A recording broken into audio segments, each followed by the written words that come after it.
Crank it up, let it roll. Stars and stripes in my soul. Steel toes on, boots in the gravel. Heartland truth on every channel.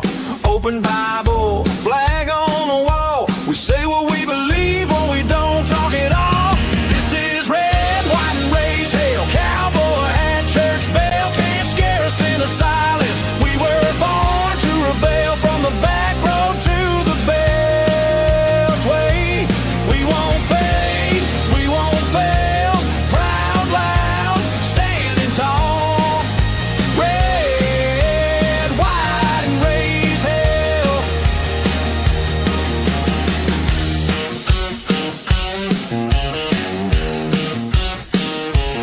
We back the badge, we guard the border. We love our guns and law and order. They try to shame every word we say, but we don't bow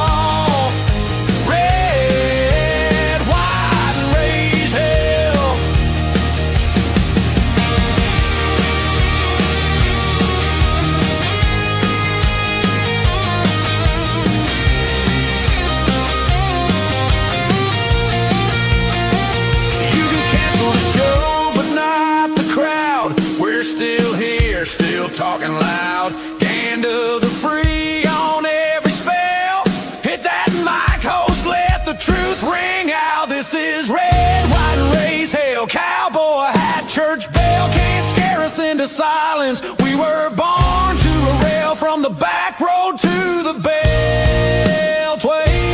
We won't fade, we won't fail. Proud, loud, standing tall. Red, white, and raised hell.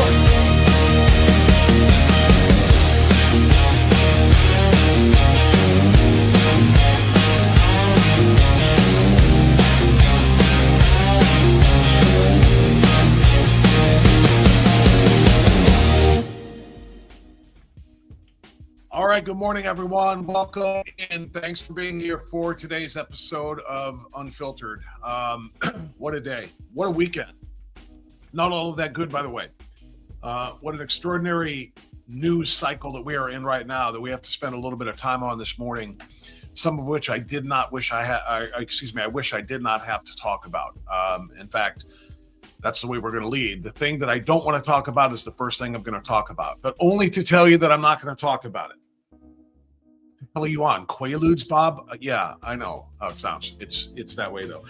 Good morning to everybody in the chat. I see the dancers are out in full force. I love that. You guys are ready to rock and roll to raise a little bit of hell, red, white, and raise hell, and I love that. And we are going to get into that. We're going to have a little bit of a little bit of levity and a little bit of fun in a bit. But it's very, very serious stuff to start out with that we're going to have to get into this morning. But we say good morning to our friends who are in the chat, because I love to do that and I love to identify, and I also look for new names.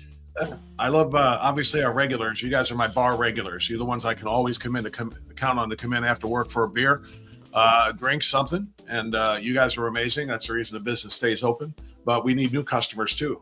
And so I'm always looking to see if you brought anybody with you this week. So B. Morgan, I see you up there, always getting in early with a Bible verse. Good morning to you. CAD, I see there, CAD greeting everybody. That is Karen. Care good. Hey, early morning patriots. Coffee in hand, engines warming up. Today does not stand a chance against us. So I love that attitude. I love that attitude. And then here comes Charlie G. Just wants to drop napalm on everybody. A little bit of a different view. Hockey Mike, good morning. Hockey player Mike, rather. Charlie G, I'm thinking Trump may replace someone to replace Max Miller by August 10th. I vote for Bob France. You're not the first person who has said that to me over the course of the last 48 hours. But that's because you're a crazy person. And so are the other people who said that to me. Happy new week, says Lisa. Karen back in it again. Rosebud, good morning to Rosebud. Let's see, families. We sure do put all the fun in dysfunctional. Yeah, well, the Republican Party sometimes tends to put the fun in dysfunctional, except it's not so fun. If we lose the House by one vote because of this, all right, I'm going to get into all of that in a second here, Charlie G. So you're up and at it early. Roz, this Max and Emily thing is a repeat. It has happened during election time before. There is nothing quite like what we are witnessing right now. There is no repeat of this. This is very, very different, which I'll get into in a second.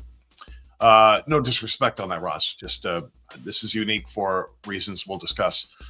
Good morning, Patriots from Sherry. I see that. I see RH Ron up and at it. Let's see, who else do we have? Black Belt 8 is there. Good morning. SRL, I see you. Everybody getting in and getting their coffee ready and getting ready to chill. Or maybe to get fired up. I don't know. There's all the dancers coming in. I'm still looking for, there's Macromia. I see you. Big Jake, welcome in. Like the red shirt, a power shirt. You know, I just got this shirt Friday. I just got this shirt on Friday because I wanted something red to wear to our red Middleburg Heights GOP picnic on Saturday, which is exactly what I did. And it was such a beautiful day. I'm going to talk about that too. Bob, we need you on the outside to wake folks up. That's my goal. That's my goal, Joanne. I appreciate that very much. All right, we're going to dive into this, guys, at the beginning, and then we're going to stop. Okay, I hope you understand and appreciate that, because I'll explain. Please allow me to explain what I'm trying to say.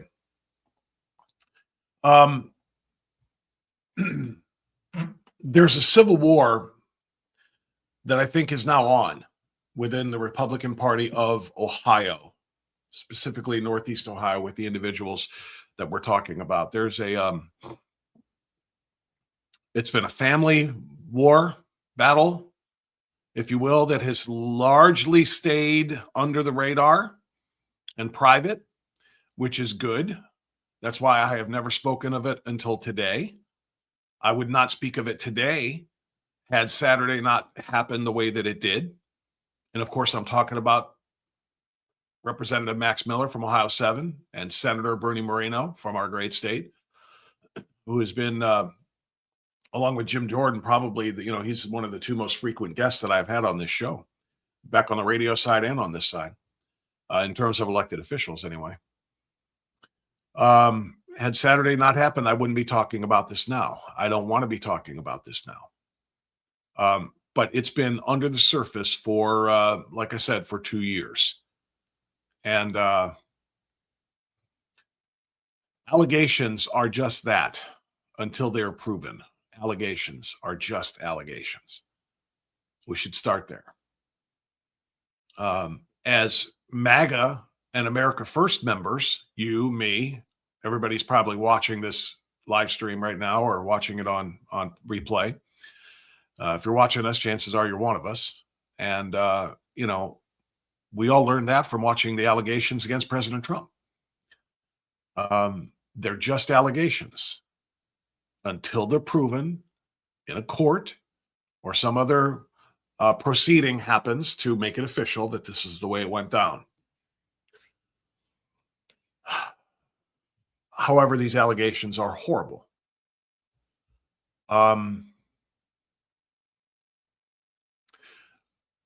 Senator Moreno's daughter was married to Max Miller for not a very, very long period of time before things went very, very south. Their marriage ended not terribly long, apparently, after the birth of their daughter, Senator Moreno's granddaughter, who is the most sympathetic figure in all of this because she's 2. She's a little girl watching mommy and daddy every day and being talked to maybe by grandma, grandpa, family members on both sides, and so on and so forth. And now thankfully she's too young to read the news or to scroll or look online, thank God, or else she would see some really, really disturbing things about mommy and daddy. Things that she shouldn't see. And quite frankly, these are things that I should not know, you should not know. We should not be party to this. But we are, because it has gone public.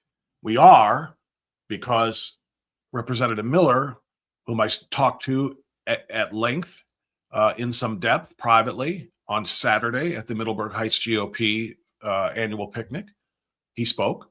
I spoke. But we spoke together before all of that, and I learned a lot about what was coming on Saturday.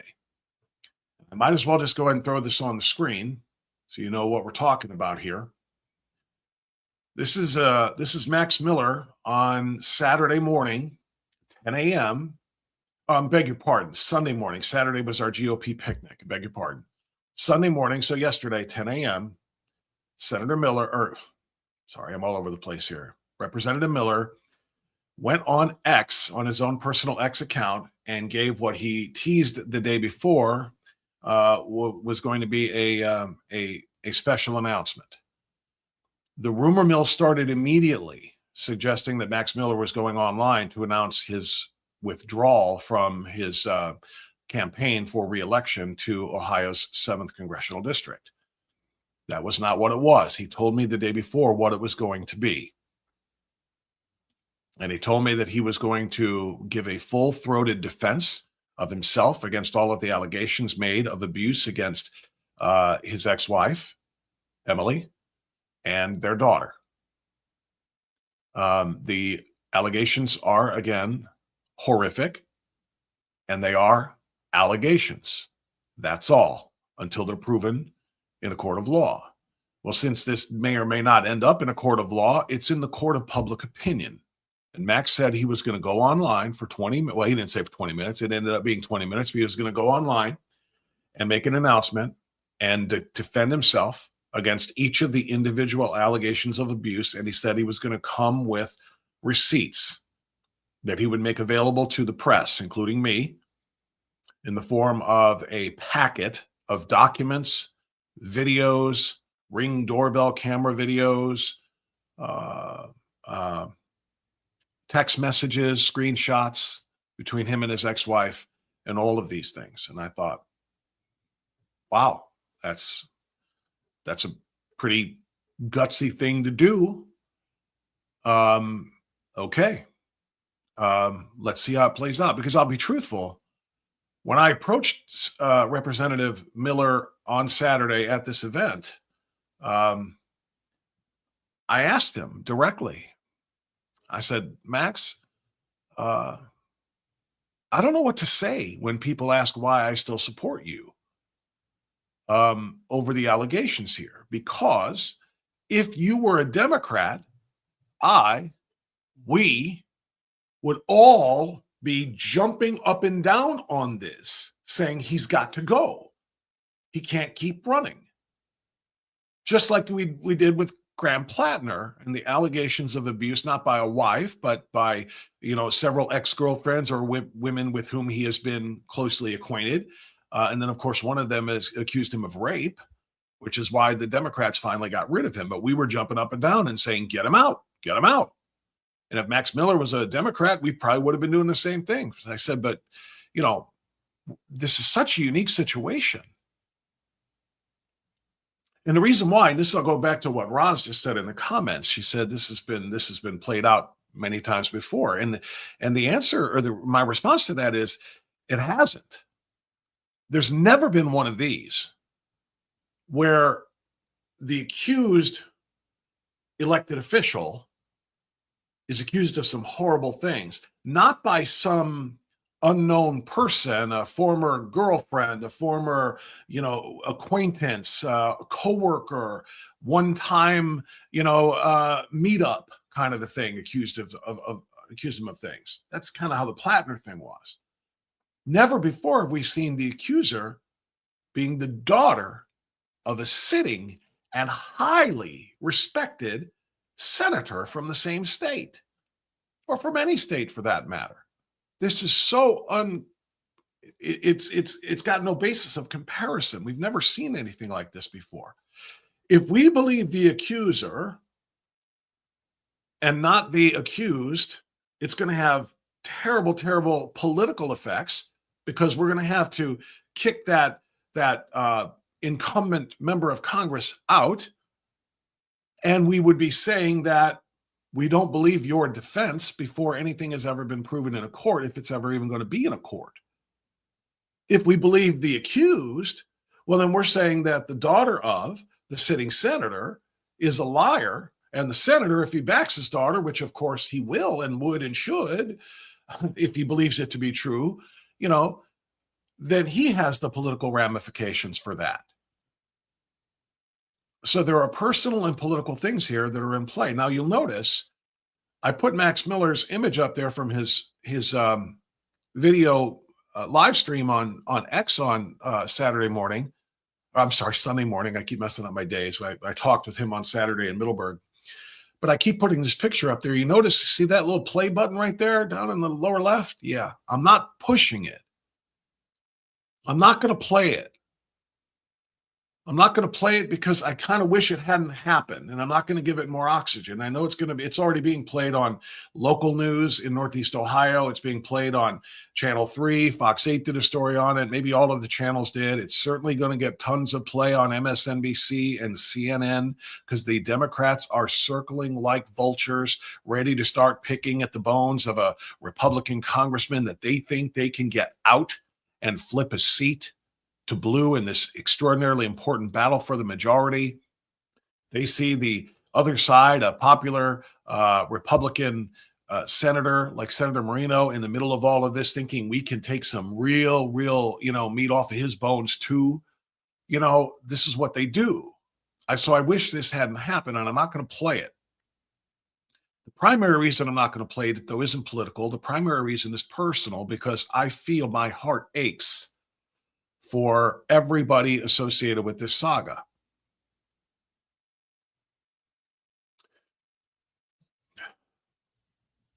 If I was a father who truly believed a man had abused both my daughter and my granddaughter, I can't describe what I would do to him on the internet or anywhere else. I would forfeit my freedom, and I would go to prison, and I would do what needed to be done to protect. If I was an elected official in the United States Senate, that changed things for me, possibly, because there are so many other ramifications of such a decision. But at the bare minimum, I would go out and call out that individual and demand that he be removed from Congress. That's what Senator Moreno did yesterday. I'm going to share this part of it with you. Senator Moreno, after Max Miller's live stream performance in which he defended himself, Senator Moreno went on to his own X in response and said, now you notice it's a lengthy response, but I'm only going to read the highlighted part that I highlighted. It says, if there are any basic standards of character required to hold elected office, Max Miller fails them. He should not serve in the House of Representatives. I believe Max Miller needs to seek professional help to end the clear pattern of abuse he has left in his wake. That's the only part of this that I'm going to read right now. I hope you understand that. Because let me go back to my larger point. If I was a father who truly believed that my daughter was being abused and my grandchild was being abused by a man, what Bernie Moreno did just there is the bare minimum that I would do too. I would say he's got to go. I would back my daughter. I would back my child or grandchild if I truly believed he was being abused. Now, on the flip side, if I was a man who had been falsely accused of abusing my wife and my child, I would do what Max Miller just did. I would not let the accusations and allegations simmer and ultimately eventually boil over as we get closer and closer and closer to my reelection. And also, aside from the politics of it all, just from a personal standpoint, I would want my reputation back. And if I had evidence that could clear me and my reputation, I would present it publicly too. You understand the point I'm trying to make here? And I'm laboring because it is very, very complex. Most Republicans are saying all of this should have been kept quiet the way it has been for the last 2 years, and more specifically for the last 6 months since February, when most of the more egregious accusations came.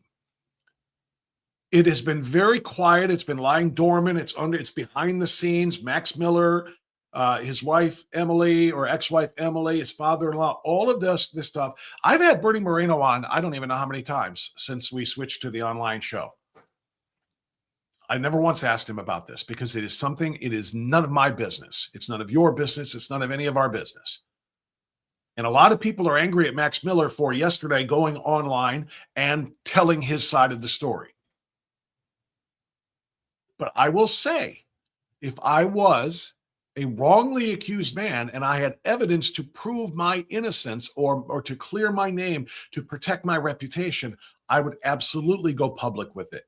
Because what the Democrats have been doing over the course of the last couple of weeks has been ratcheting this up. These allegations of abuse have been ratcheted up now the closer we get into, the real meat of the midterm season. Is under 100 days to go now. I think 92 days now as of today until the midterms. They have been ratcheting it up, and they have been just laying waste to Max Miller and saying he's got to go. He's got to be removed from office. Again, if he was a Democrat, we would already be doing this. And he's hearing those things. And eventually and ultimately, he was going to need to respond rather than just taking the low road, meaning staying low, taking a high road in a manner of speaking by not addressing it, but staying low on the down low. until he finally had heard enough and felt like, I need to clear my name. This is not who I am, what they are saying I am, what she is saying I am. Here is my evidence. I can't blame him for that if I was an innocent man. Now, if he's a guilty man, if he did those things, and the evidence that he provided was, let's just say, not convincing enough, and I'm not going to make a judgment on that. But if he was not innocent and he was, trying to use this public tactic somehow, some way to get people on his side, I would have a big problem with it. But if I was innocent, if like I said, if I was a man accused of such things and had evidence of my innocence and to protect my reputation, I would go public with it too. So all the people who are saying Max Miller should not have done this on Sunday morning, all of the people who are condemning him for this, put yourself in his shoes. If he's really not guilty or responsible for these terrible abuse allegations, think about what you would do. You'd be screaming your innocence from the rooftop. I would too. As I've watched the conversation play out amongst conservatives who support, obviously the Republican Party in both the Senate and the House in the last 24 hours, I'm reading so many people saying what Bernie Moreno did is what shouldn't have been done. That Senator Moreno shouldn't have gone online after Miller made his presentation and called for him to be out of Congress, because that could have a much larger, more dramatic impact on all of us and on the country. The majority of the United States House of Representatives is in play. It could be a one-vote majority. Anytime you have a handful separating the majority from the minority, which we have had for the last 2 years, it's been 5, 6, 2, 3, depending when people drop out or whatever. But the majority is in play, and it could be, it could be 218 to 217 by the time it's all said and done. If the Democrats get to flip a seat like Ohio 7, because of all of this, some are saying that's highly irresponsible. It could change. As soon as that happens, Trump gets impeached, Hegseth gets impeached, Rubio gets impeached, on and on we go. 2 years of absolute hell, followed by, if the Democrats are successful, an end to the filibuster and an end to the republic. All of the things we talk about, court packing, ending the electoral college, et cetera, et cetera, et cetera. So there are bigger things in play here. But if you're a father and you believe that your child and your grandchild have been abused, there's no bigger thing, not even the fate of the country by way of the majority in the House of Representatives. So I get it. I can understand why both men did what they did yesterday. And the problem for all of us is we don't know what's true and what's not. This is personal trauma and personal tragedy and a political nightmare for the GOP. It could literally hand power to the Democrats, never to be returned. The allegations are ugly. I'm not going to restate them. You probably know about them already, and I'm not going to do that. But the allegations are ugly. All of them. The things that Max Miller is alleged to have done to his daughter and his granddaughter are horrible. He presented evidence yesterday that said this disproves all of those allegations. None of it is true. Okay? He has the right to do that. I would do that if I was innocent. That's why my heart hurts here for everybody. If Max Miller is innocent, my heart hurts for him. If Emily Moreno was actually abused, my heart hurts for her. My heart certainly hurts for Bernie Moreno, who's been a stand-up, stalwart, conservative. He's got a 100% conservative rating from Heritage Foundation. He's been one of the best in the Senate since he got there. And he's a good man. I spent a lot of time talking to him, both on air and off. My heart hurts for him. Most of all, my heart hurts for the 2-year-old child of Max Miller and Emily Miller Moreno, or Emily Moreno Miller. And I guess she dropped the Miller now. But those two parents and that daughter are going, the daughter's going through something here that, again, no 2-year-old should have to go through. Divorce can be nasty, Child custody fights involving divorce can be beyond nasty. It is so brutal to think that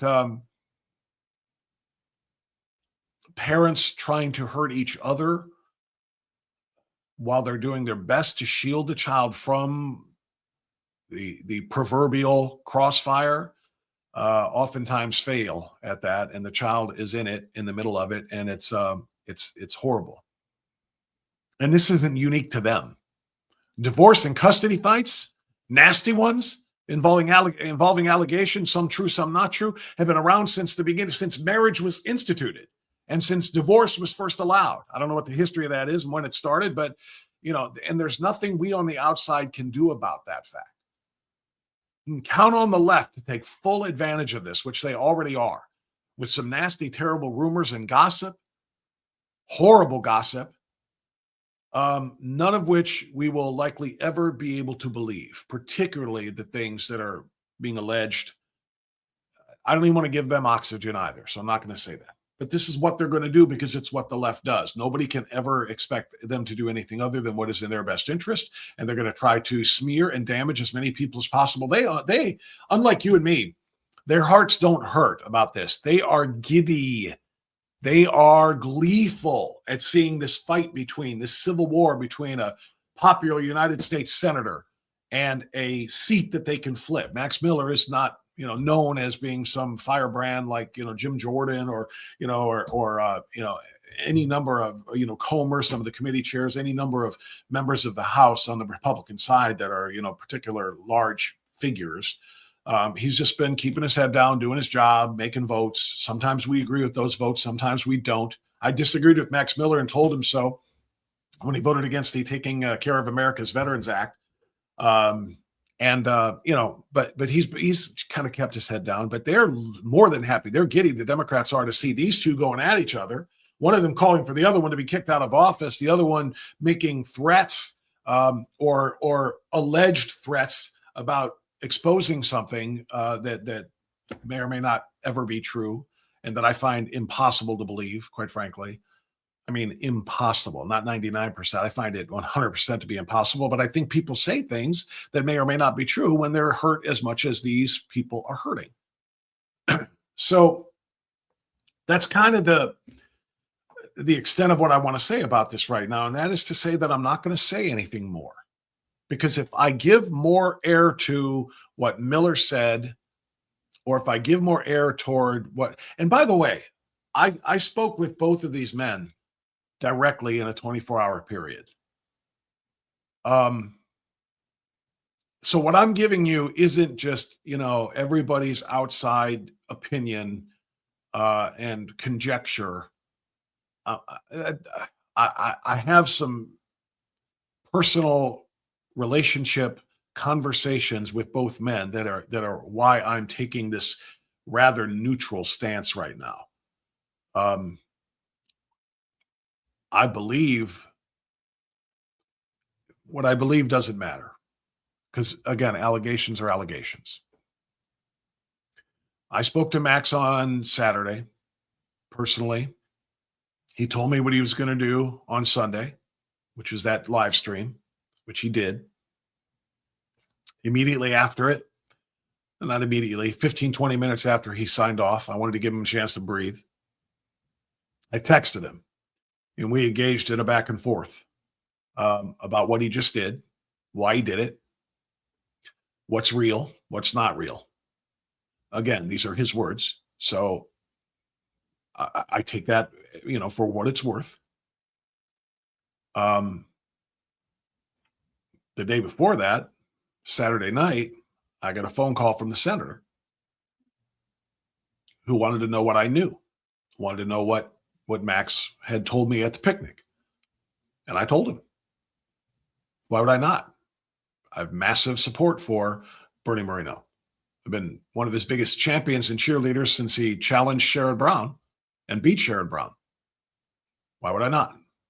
So I talked to Bernie, texted with Bernie, and right after his live stream, I talked to Max and texted with Max. And that's why I'm sitting here right now feeling, like I said, heartbroken over this civil war. because there are good people here who have been good people who are in the middle of something that I wouldn't wish on my worst enemy. All right, that's not true. I might wish this on some of my worst enemies, but these are not my worst enemies.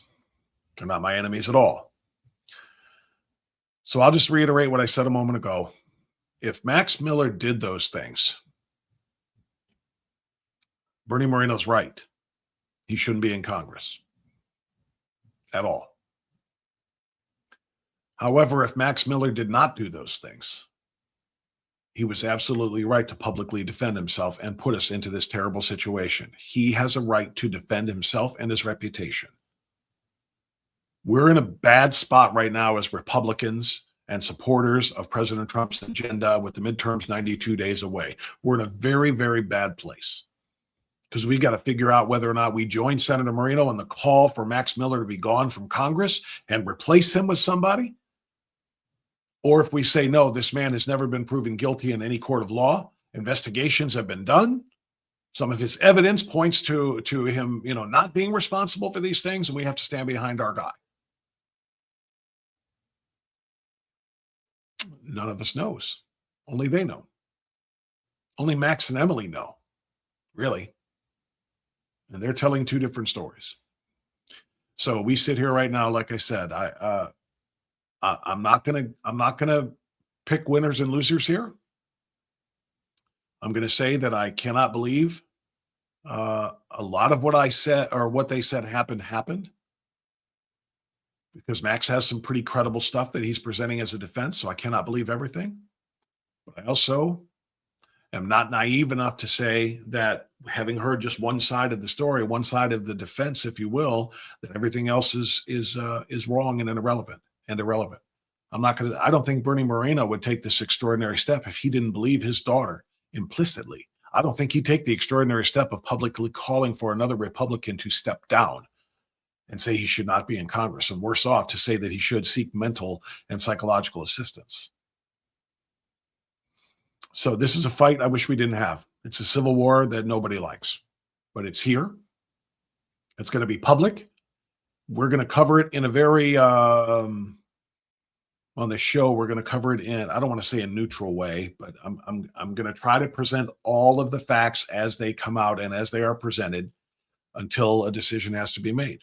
What I can tell you is, because in a lot of the conservative circles in which I run, and I'm talking about people that I know and talk to on the phone, and then just also in group chats, because there are some group chats that I belong to, in which some of the players involved in this, they're also in those group chats, or have been anyway.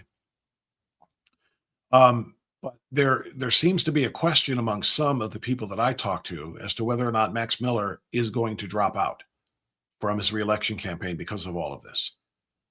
That would certainly save a lot of trouble for a lot of people, but the deadline is fast approaching. I don't even know what date it is, but it's like very quickly. And would he drop out in time for the Republicans to replace him on the ballot to run for this seat, to try to beat some union hack named Poindexter? Would there be enough time? I don't know. But the point I'm trying to make is I think it's a moot point. Because if Max Miller was going to drop out, he would not have put all of this out there in public view on Sunday, that 20-minute live stream. That 20-minute live stream was to say, for all of you calling for me to drop out for things I never did, here's this. He's not going anywhere. So then we have to decide, what do we do? And for me, I'm not deciding anything yet until more is learned, until more is known. And again, I've had conversations with both of the men involved in this. I've never spoken to Emily about any of this. Of course, why would I? She's not an elected official. But the other two are, and they have been people with whom I've had good relationships with for a number of years now. Max Miller was the reason I got my interview with President Trump in 2021. I had that one-on-one 20-minute radio interview. Got to meet him personally, meet President Trump personally. Max made that happen. I've had a lot of good, like I said, conversation and a good rapport with Max Miller. I helped him one time do a town hall meeting. He wanted to do a tele-town hall and wanted somebody to moderate it and, kind of field the calls and the messages from those who were doing the teletown hall and to put them on and then kind of restate their questions for the congressman, I was more than happy to help. And obviously, I have a fantastic relationship with Senator Moreno, who has been so good to me and good to this show and good to our insiders. Did a full-on half hour with the insiders, late at night one evening a few months back, just to give them some extra access. I have nothing but respect for Bernie Moreno. I told him that. And I told him, my loyalties lie with him and with the truth. I am praying that the truth doesn't tear those two men apart, and it doesn't tear the Republican Party apart. And that's all I can say about it for now. Everybody's going to have a take. Everybody's going to have I believe Max Miller or I believe Emily Moreno and Senator Moreno. I'm not doing it. I'm not doing that. I'm just saying I have deep respect for Senator Moreno. I have had respect and for a great relationship with Max Miller for a number of years now as well. I don't want to believe any of these things happened, but I don't know that they did, and I don't know that they did not. And so therefore, I'm going to watch this play out, but I'm not going to try to influence how it plays out. A lot of things that I do as a host, and I've been doing on the radio for collectively now 29 years, going into my 29th year on radio. When I say radio, I mean broadcasting. I know we're online right now. But I've tried to influence and I've tried to educate and then also convince you that my point of view is the right point of view. This is what people in the opinion business do. They give their opinions. It's like the op-ed writers in newspapers. Here's the news. Here's what you need to know. And by the way, here's what I think you need to do with it. I've been trying to influence people for my whole life. Back when I was doing sports radio, I was trying to influence people about whether or not who should make the final roster for the Browns or whether or not the reliever should have been called in to replace the starting pitcher or whatever. It's what I do. I'm in the opinion business, but I'm not going to try to influence people with my opinion on this. I don't think it's right. I'm going to let it play out. I'm going to give respect to those who are asking for my discretion. Anything that is told to me off the record will remain off the record. Anything that is told to me on the record, where you can say this if you want, I will be the judge as to whether or not that will be helpful or harmful. But everybody's going to have an opinion. Everybody in the conservative media, everybody in the left-wing media, every voter is going to have something to say about this. The Democrats are just applauding and dancing a tap dance, a happy dance, because they see Republicans and a chance for a Republican red seat to be flipped to blue. They're like, let's go.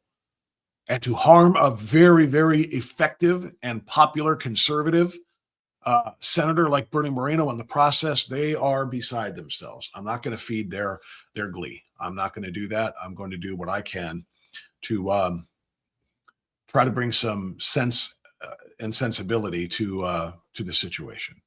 Let's just put it that way. All right. There are a lot of other things that I want to get into this morning, obviously, and we're going to jump into President Trump and the Iranian story here in a moment. I've got the WNBA story. I've got the Second Amendment, a good guy with a gun doing something to stop a bad guy with a gun. I've got for goodness sakes, I've got left-wing white, the awfuls are back again. The angry white female liberals are back again with a message that we need to share. The WNBA story is a much bigger picture than just women's sports. It is a story that impacts society and culture at large. I've got a lot to say about that too, and I'm going to get into all of that, but not until I remind you about our supporters and our sponsors. In fact, let me do this. Saturday in Middleburg Heights, what a phenomenal event that we had there. It was sold out. I think the pavilion held 65. I think there were 75 tickets sold or something like that. We had a really great crowd who came out to listen to Max Miller, listen to a couple judicial candidates, listen to me. And I was co-host of the event with John Tamburillo and the MHGOP, Middleburg Heights GOP. They allowed me to be a co-host because we were trying to put together a party this summer. After we did the ICE rally in March with all of the insiders and everybody who came together, it was such a great patriotic and I don't know, influential night. I said, we've got to do this again. We're going to do it in the summer. Let's find a weekend to have an outdoor event this time, a picnic, whether it's an ice thing or whatever cause we're going to support at this particular point, we're going to do it. And we got together, we started looking at every weekend, there was something else. There's somebody else's home days, festival or whatever, or GOP event and so forth. We just couldn't find one. So eventually the Middleburg Heights GOP just said, how about we combine the event you want to throw with ours? And so they made me co-host of the Middleburg Heights GOP picnic. And it was a fantastic event. Thank you to John Tamburello. Thank you to Meg LaJoy. Thanks to everybody who's a part of that organization. It was really, really a wonderful afternoon. I really appreciated the chance to do that. And one of the guys who was there, who was one of the chief sponsors of the event, and who has been one of the chief sponsors of my radio program and now my online program, he was there in person, was my friend Mark King. And Mark is just good people through and through. And he offered to help everybody because there were still, this is probably close to my 10th speech that I've given in this spring and summer, speech or event at which I made a public appearance and had, some remarks as an MC or as a featured speaker or whatever. And in every single one of them, I still have people coming, Bob, we miss you on the radio so much. And I always tell them, hey, thank you. That's awesome. But I'm still there. All you got to do is put it on your phone or your computer. And they don't know how. They don't know how. And I have to admit, when I was trying to walk somebody through becoming a Rumble account holder, it took a lot of steps. I was sitting down with a man who's a very smart man, who is become another sponsor of this show, who was asking me about how he can watch it and listen to it. And I told him on Rumble, and he said, I don't have Rumble. And I sat down next to him and I pulled it up on his phone and I went through the process. Now it's very easy to just tap Rumble. And then there's a search, a little magnifying glass thing there. That's your search window. Just type in my name. Oh, there's the show, Strictly Speaking Unfiltered. Watch it and listen to it. That's easy. I said, however, if I'm going to grow this thing, then we have to have more members following. Okay. We have to have more followers, not just people who watch it from time to time or press play and walk away and let it play. We have to have more followers. I said, you got to become a follower. In order to become a follower, you got to become you have to create an account with Rumble. And then you got to give a username and then a password. And then they're going to email you something to confirm that and back and forth. And it's a lot. And a lot of people don't like to do that. And I know that. Anyway, this is a long way of saying when I was at the event on Saturday, Mark King, who was there as a sponsor, announced to everybody, if you need help getting your Rumble account set up so you can support this show, I will help you. Just contact me. And I love that because I want you to contact Mark for all the other reasons that we tell you about him, 440-832-8936. I want you to contact him for Medicare purposes. But you know what? If you call that number and say, hey, Mark, you promised I can't figure out how to get Bob's show on Rumble. What do I do? How do I become a follower and a member? And Mark says, yeah, I got you. So it's just great to be supported by great people. But the most important reason that I want you to call Mark, of course, is for your own good. If you are on Medicare, Medicare changes are happening this year. They do every single year. The annual enrollment period's 2 months away. And you're going to want to find out if your stuff is still valid or if there's something that has changed that makes you need to change your policy and change your coverage and your provider. So that's where Mark comes in. He does this, by the way, free of charge. It costs you nothing in the way of fees. Nothing.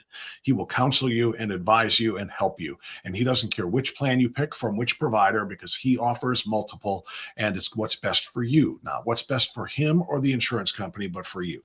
That's what makes him a true patriot.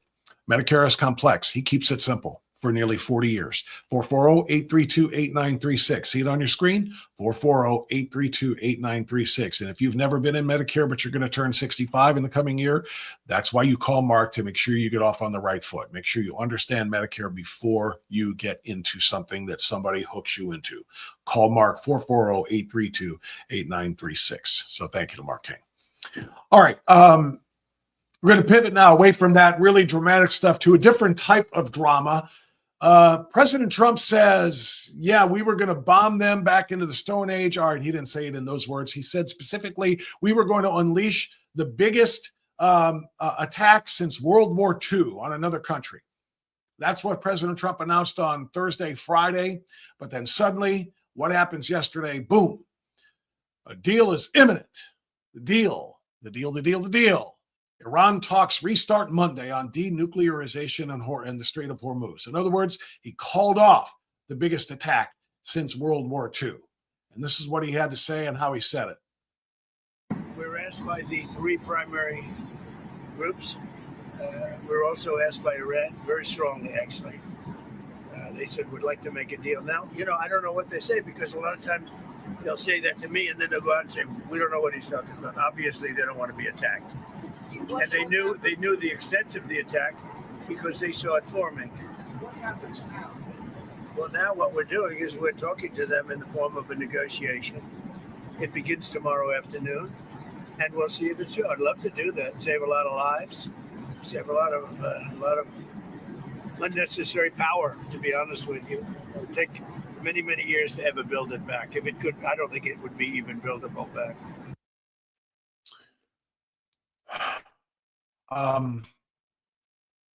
Nobody likes to talk about this, and nobody likes to talk about it in these terms, but color me skeptical.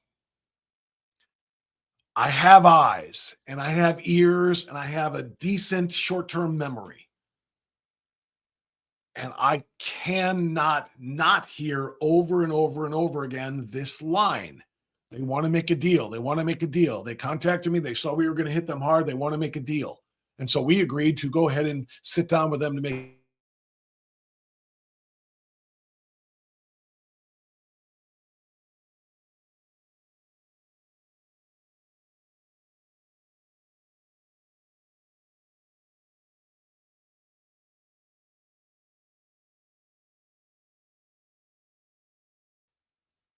Okay, there we go. Something just went dark on my screen. I don't know if you guys saw it go dark or not as well, but I just got the little circle of death that shows your loading or whatever. President Trump has said countless numbers of times over the last few months that Iran wants a deal. And every time they say they want to come to the table, the president rushes to the table and said, good, let's go. Let's make deals. If this was a deal with somebody that would honor a deal, I would be all for it. This is a deal with somebody that will not honor a deal, and I am therefore very, very, very much against it. And it's frustrating to me because I love my president. I support my president. I will continue to support my president probably on 95% of the things that he has done. I feel this is being done incorrectly. I feel like it's being mismanaged, and I don't think there's any way to sugarcoat that. This was the president less than 1 month ago when the memorandum of understanding that was negotiated fell apart and the ceasefire was immediately broken by the Iranians who signed the deal, signed the memorandum of understanding. The Iranians broke it and started attacking ships in the Strait of Hormuz, started attacking American bases. The whole MOU fell apart. They couldn't be trusted with a ceasefire or with a memorandum of understanding. And President Trump responded to that by saying this. To me, I think it's over. I don't want to deal with them anymore. They're scum. You know what scum is? They're scum. They're sick people. They're led by sick people. And they're vicious, violent people.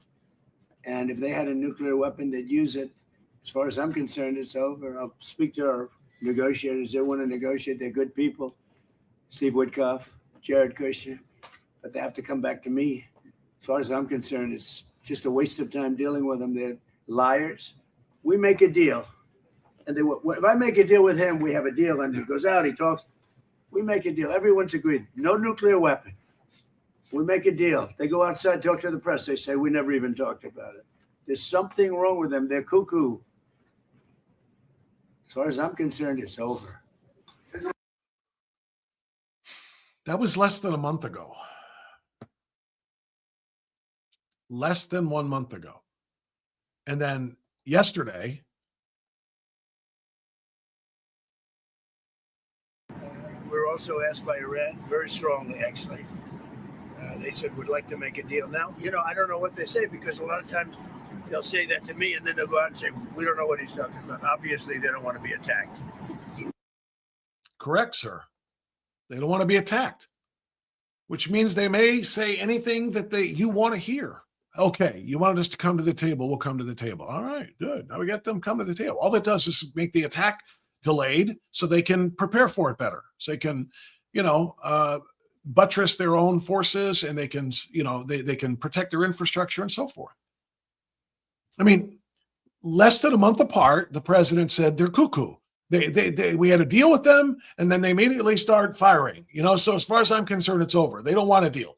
They can't make a deal. We can't make a deal with them. They won't honor anything. And less than a month later, it's like, all right, we stopped the attack because they said they want to make a deal. I'm sorry.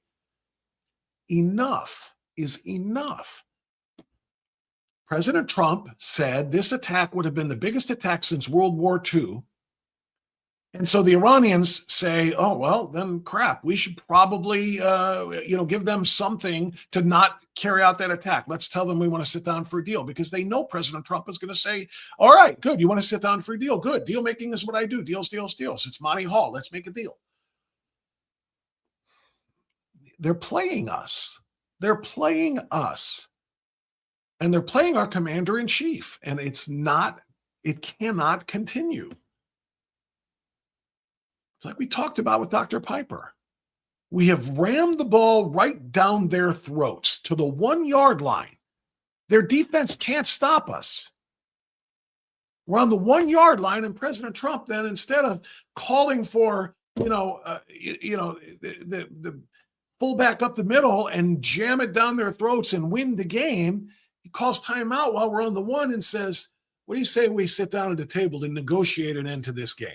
Here's how we'll do it. Okay, you agree, we'll agree, and we won't ram it down your throats. Wait, what? They'll say anything to get you to come to the table if it means they don't lose, if they don't get hit by this massive attack. You saw it yourself, Mr. President. They're not going to deal. And if they do agree to a deal, it is only to buy time so you don't attack them until they can make their next strike. I'm begging the president, begging him to stop with this back and forth. Okay, we're going to hit them. Okay, they want to make a deal. All right, they broke the deal. Now we're going to hit them again. It just goes on and on and on and on.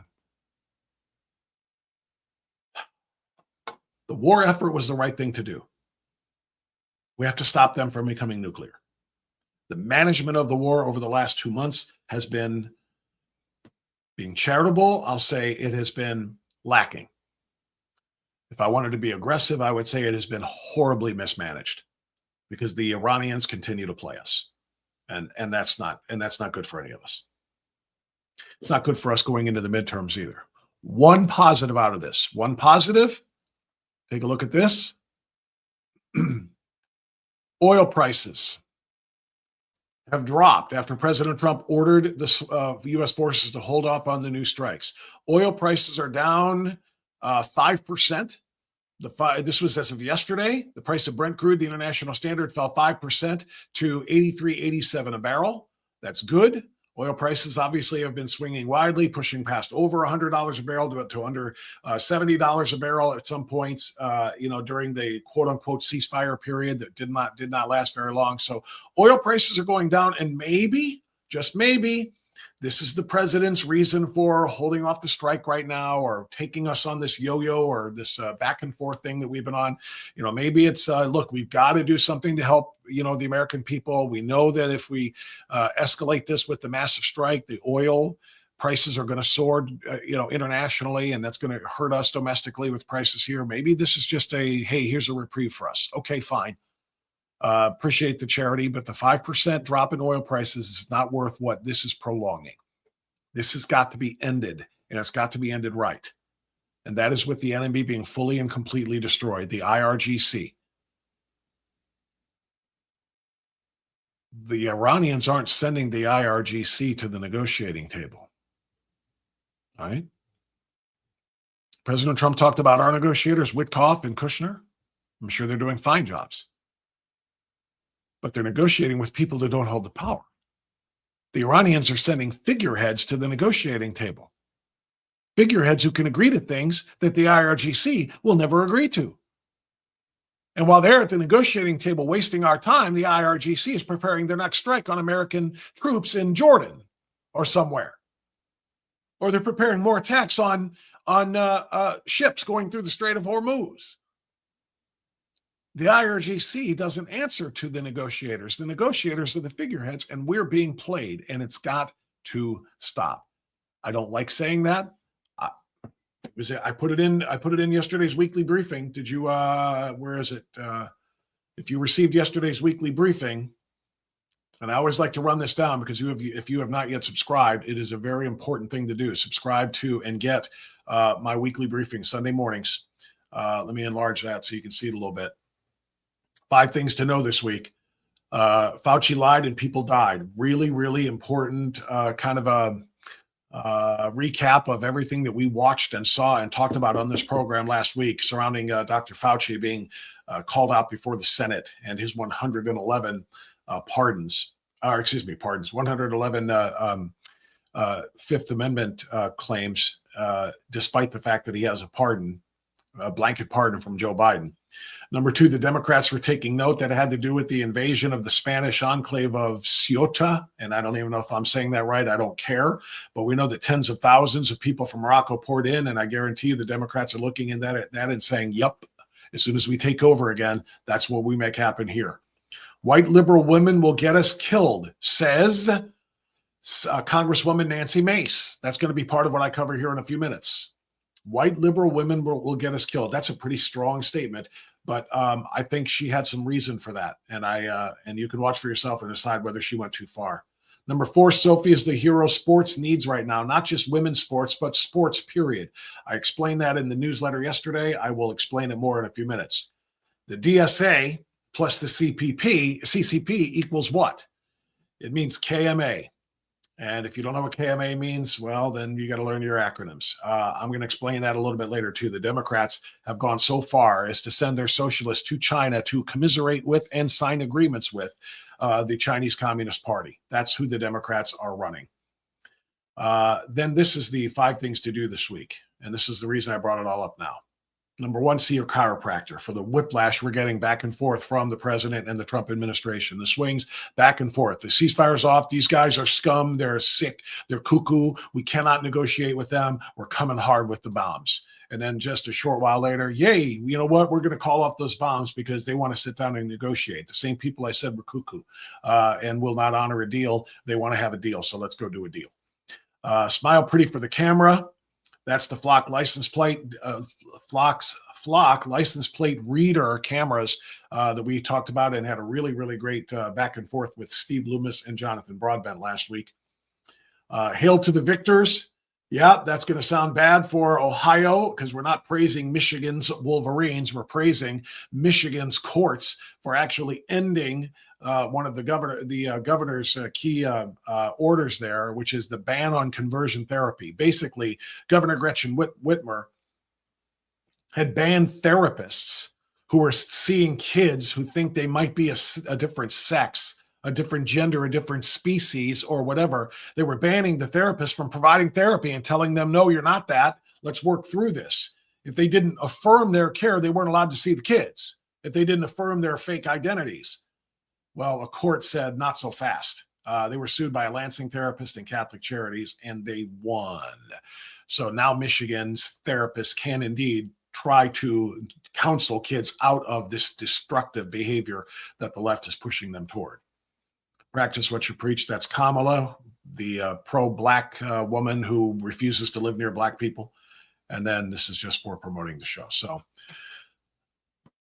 I don't like having that conversation, the one that we just talked about with President Trump, about President Trump and the way this thing is going, but it is what it is. And I'm really, really sorry to have to put it that way. This is something that is not getting better for us. The Iran war is not getting better for us. It's getting worse for us because we keep getting played by the Iranians, and that's got to stop. Okay. Before we are now into our number 2, before we get into some new topics, including the latest on Fauci and his protege, Amy Acton, who was basically the female Fauci. And we talked about this during the hearings last week with Fauci before the Senate Homeland Security Committee. Before we get into that, I want to remind you about some of the work that you can do to help us in this midterm cycle. And that is get out there and join a group like Americans for Prosperity and get ready to volunteer, to knock some doors, to send some flyers, to make some calls, to send some texts, to do what can be done to convince hesitant Republicans of the importance of getting out there and voting for people like John Husted and people like Vivek Ramaswamy. It is a very, very close race in both of those, the Senate race and the gubernatorial race, and we cannot take any chances. It takes all of us to get together and get out there and do our part, whatever your part can be, and you can learn that by going to afpaction.com, afpaction.com. Time to write a new chapter for Ohio, and you can be a huge part of that, being part of the grassroots movement, fighting on behalf of these really, really important candidates in these very important races. AFP is a huge supporter of this show. It's the only reason I'm here. Well, let me rephrase. It's one of the only reasons I'm here, but they are the biggest provider of support to this program, and I cannot tell you how important that is to me and to all of us and this mission. So go help support the Republican cause by supporting AFP at afpaction.com. Go volunteer. Go be a part of the solution instead of us sitting by and watching the problems. All right. I didn't realize I was still on that screen. Let me go to this screen now. Let's talk a little bit about Dr. Anthony Fauci, because as Marcel Sturbich, former candidate for Secretary of State, and who was also joined us on our data center panel a couple of weeks back, Marcel Sturbich is out there reminding everybody of what we all know to be true. Dr. Anthony Fauci, the man who lied about the gain-of-function research, the man who funded gain-of-function research in Wuhan through his leadership of NIH, and then lied about it, lied about the spread, lied about the masks, lied about the 6 feet distancing, lied about the need for lockdowns to get kids out of school, lied about closing churches, lied about all of it, lied about no adverse events to the shots that he pushed and promoted because he took the shot and had an adverse event, started to get blood clots, lied about all of it. Well, yeah, that's Amy Acton's mentor. He wrecked the country, as Marcel Sturbich wrote, getting rich, and she would wreck the state of Ohio. So just a little reminder here, and I think this is worth our time. Don your cape and don your mask. So Respectfully decline to answer based upon my rights under the Fifth Amendment. I'm holding Ohio in my arms and I'm like single-handedly like, be gone, virus. Decline to answer based upon my rights under the Fifth Amendment. Dr. Fauci is also someone I would call a hero. Moderate COVID-19 outbreak. We're going to have multiple Wuhans in this country. Decline to answer based upon my rights under the Fifth Amendment. But in those early days, the mortality rate was 50%. Decline to answer based upon my rights under the Fifth Amendment. I'm coming back home and wondering why everybody at home doesn't see what I see. That's a crazy person. That's a lunatic. Amy Acton is honestly one of the least qualified candidates for elected office, especially for an executive office, that we have ever seen. Maybe in the state of Ohio, maybe beyond that, honestly. She followed Dr. Anthony Fauci to the letter during all of COVID when Mike DeWine indefensibly gave her the keys to the state and said, you run the state, Amy. You decide how we handle this, how we handle everything having to do with COVID. Absolutely indefensible. And she proved to be worse than our worst nightmares. And now she wants to be the governor of the state of Ohio. It is incredible how similar her comments were and her belief was about what the threat of COVID and the best way to deal with COVID. And then, of course, the efficacy and the safety of the shots. It's amazing how in lockstep she was with Dr. Anthony Fauci. And Dr. Anthony Fauci now is being exposed as being a mass murderer. That's really what people believe. And with good reason, because he's the one who started it all and then generated the policies that people like Amy Acton and governors and big city mayors followed. That's the truth. And everybody in the state of Ohio needs to know that. And more on Fauci, I want you to watch this. Robert F. Kennedy Jr. is our new Health and Human Services Director. As you know, President Trump chose RFK Jr. to make America healthy again. He's like literally leading the MAHA movement. And he was on with Dana Bash on CNN. For whatever reason he went on State of the Union, it's his business. I wouldn't give them the time of day, but he does. And I guess because he does have to try to reach out to those who may be, able to be convinced, those who are open-minded enough to listen. Of course, if you watch the CNN, I think by nature you have a closed mind, but you understand the point. He went on with Dana Bash and just completely, I know it's an overused phrase in online circles to say ended her career, but just completely exposed her. Watch. Do you want people to get the MMR vaccine? Yeah, I said that already. Okay, so I know you're flustered now, and it is. I'm not flustered at all. Because I am people have not frustrated. been honest The with reason you. I'm frustrated is because you are the HHS secretary, and you are talking about things that lead to vaccine hesitancy in this country, and it is something that causes problems for people when there is not anything. Let me ask you something. Do you see your job as ending vaccine hesitancy, or do you see your job as telling the truth to the American people? I see my job as telling the truth, and the truth is that there is study after study after study. It's one of the most studied things out there in science. You're repeating and it is like a parrot. You're repeating it like a parrot. I've actually read the science. You don't want to come back here and debate the science. I'm not debating this with you. Of course you won't. No, because I'm not debating. All you know how to do is repeat things that people told you and say, trust the experts. That's what you did during COVID. Now we know that that's what you did during COVID. That's the line there by RFK Jr. That's the line. That's what you did during COVID. All you did was repeat the lines that the quote unquote experts told you to repeat like a parrot. And you were wrong. And we all know that now. Most of us, no. Many of us knew it then. Many of us, we were refusing all of those orders, particularly the ones about the shots. Because there was no vaccine. Never was. It was an experimental toxin that they wanted to put into our bodies to see how it impacted our own body's immune system with those spike proteins. And all of it is known now. And the deaths of people by the shot, not by the virus. It is all known now. But she lied during the entirety of this and just did whatever she was told. And Bobby Kennedy is calling her out on it. Fauci, who was the expert, was lying about everything, about masks, about social distancing, about natural immunity, about the transmission from the vaccine, about the source of COVID.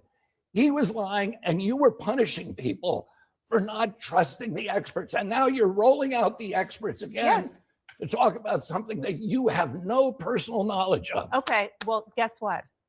That is my job, to talk to people. Your job is to tell the truth to the American public. Yes, and my job is to get as much information as I can. And what we were doing, skepticism, what we were doing in COVID and still with regard to these vaccines is getting the best information, the best science that we can, and putting it out there. And sir, what you are doing is causing information to be out there that is not accurate. Who was lying to you? The National Academy of Sciences.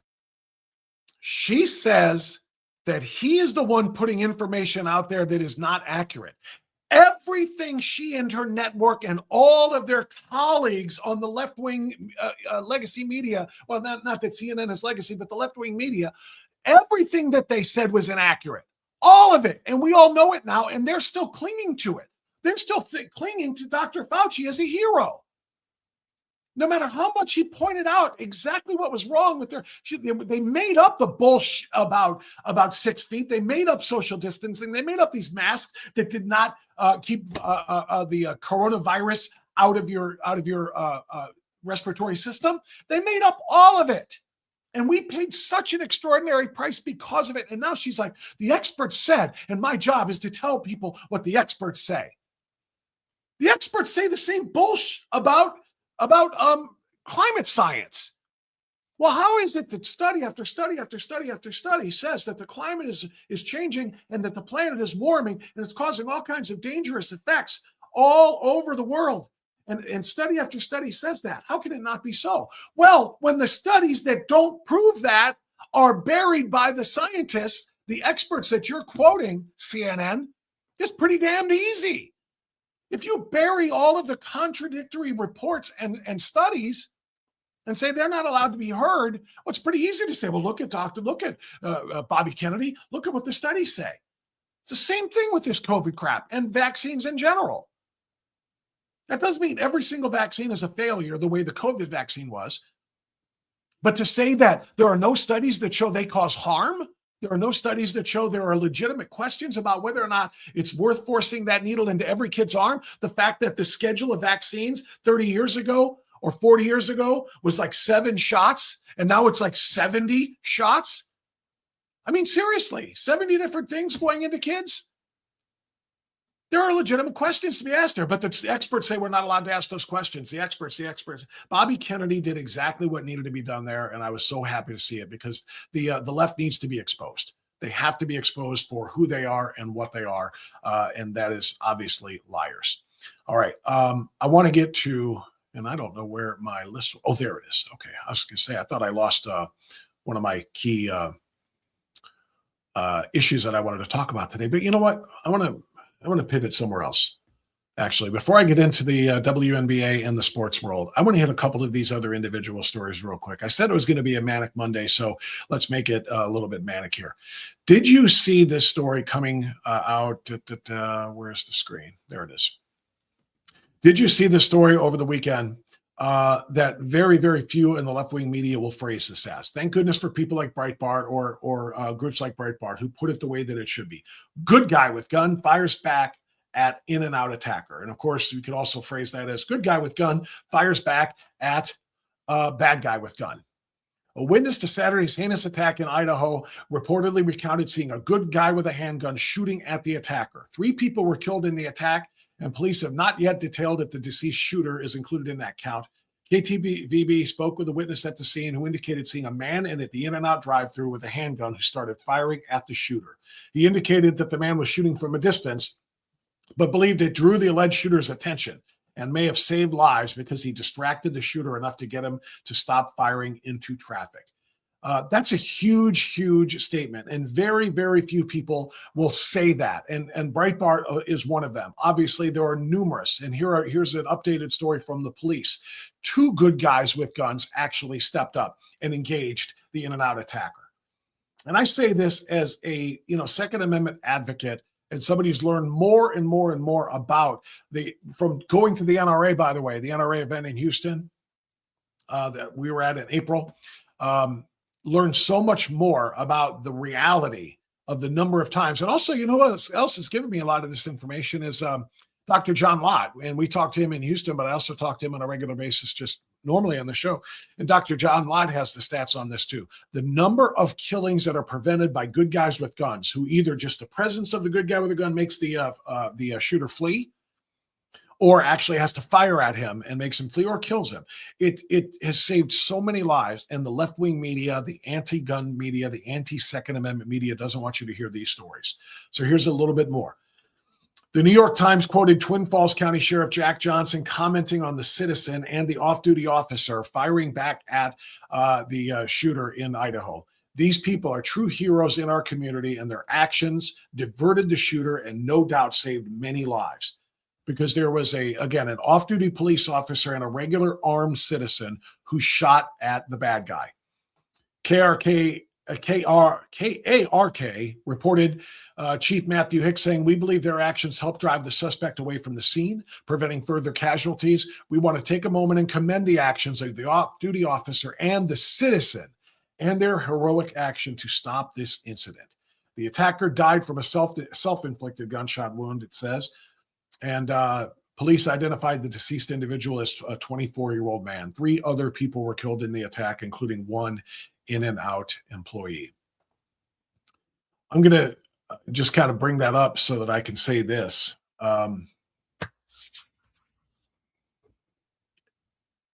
It is as simple as your ABCs. That's it.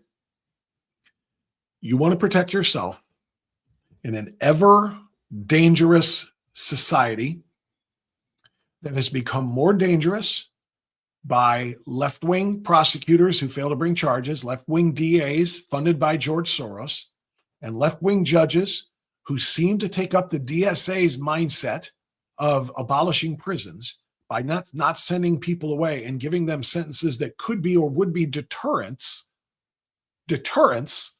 to others committing similar crimes. If our justice system isn't going to protect us, the answer to protecting yourself is as simple as ABC. Always be carrying. That's it. That doesn't mean violate the law. If you're out drinking, not allowed to carry. Can't take a gun into a bar. There are certain establishments you're not allowed to go into because they have private property rights. But beyond that, within the bounds of the law, always be carrying. Because you know who did not know he was going to run into a mass shooting? The guy who went to In-N-Out for a burger and was sitting in the drive-thru. He didn't know. He was just going about his business, going to get a burger. From what I hear, In-N-Out burgers are pretty good burgers. He didn't know he was going to encounter that day, but he did. And when it happened, he was ready to help save lives.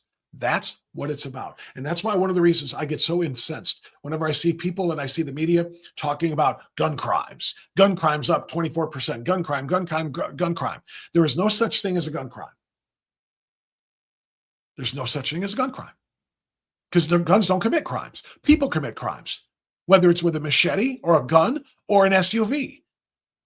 There are a lot of different ways to kill people.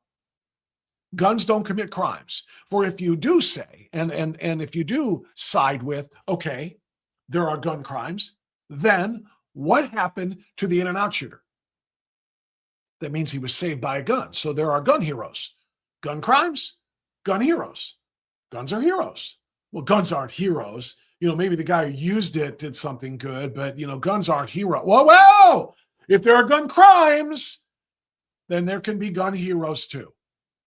You see, the gun didn't commit the criminal act, and the gun didn't commit the life-saving act. People made those choices. Guns are simply available to us to be heroic when need be, or to be self-defensive. That's why the Second Amendment exists. That, of course, in keeping the government from doing what they did, the government did when we declared our independence, which is to rain holy hell on us through tyranny and not allow us to live freely. So great Second Amendment stories. When we get them, we like to share them.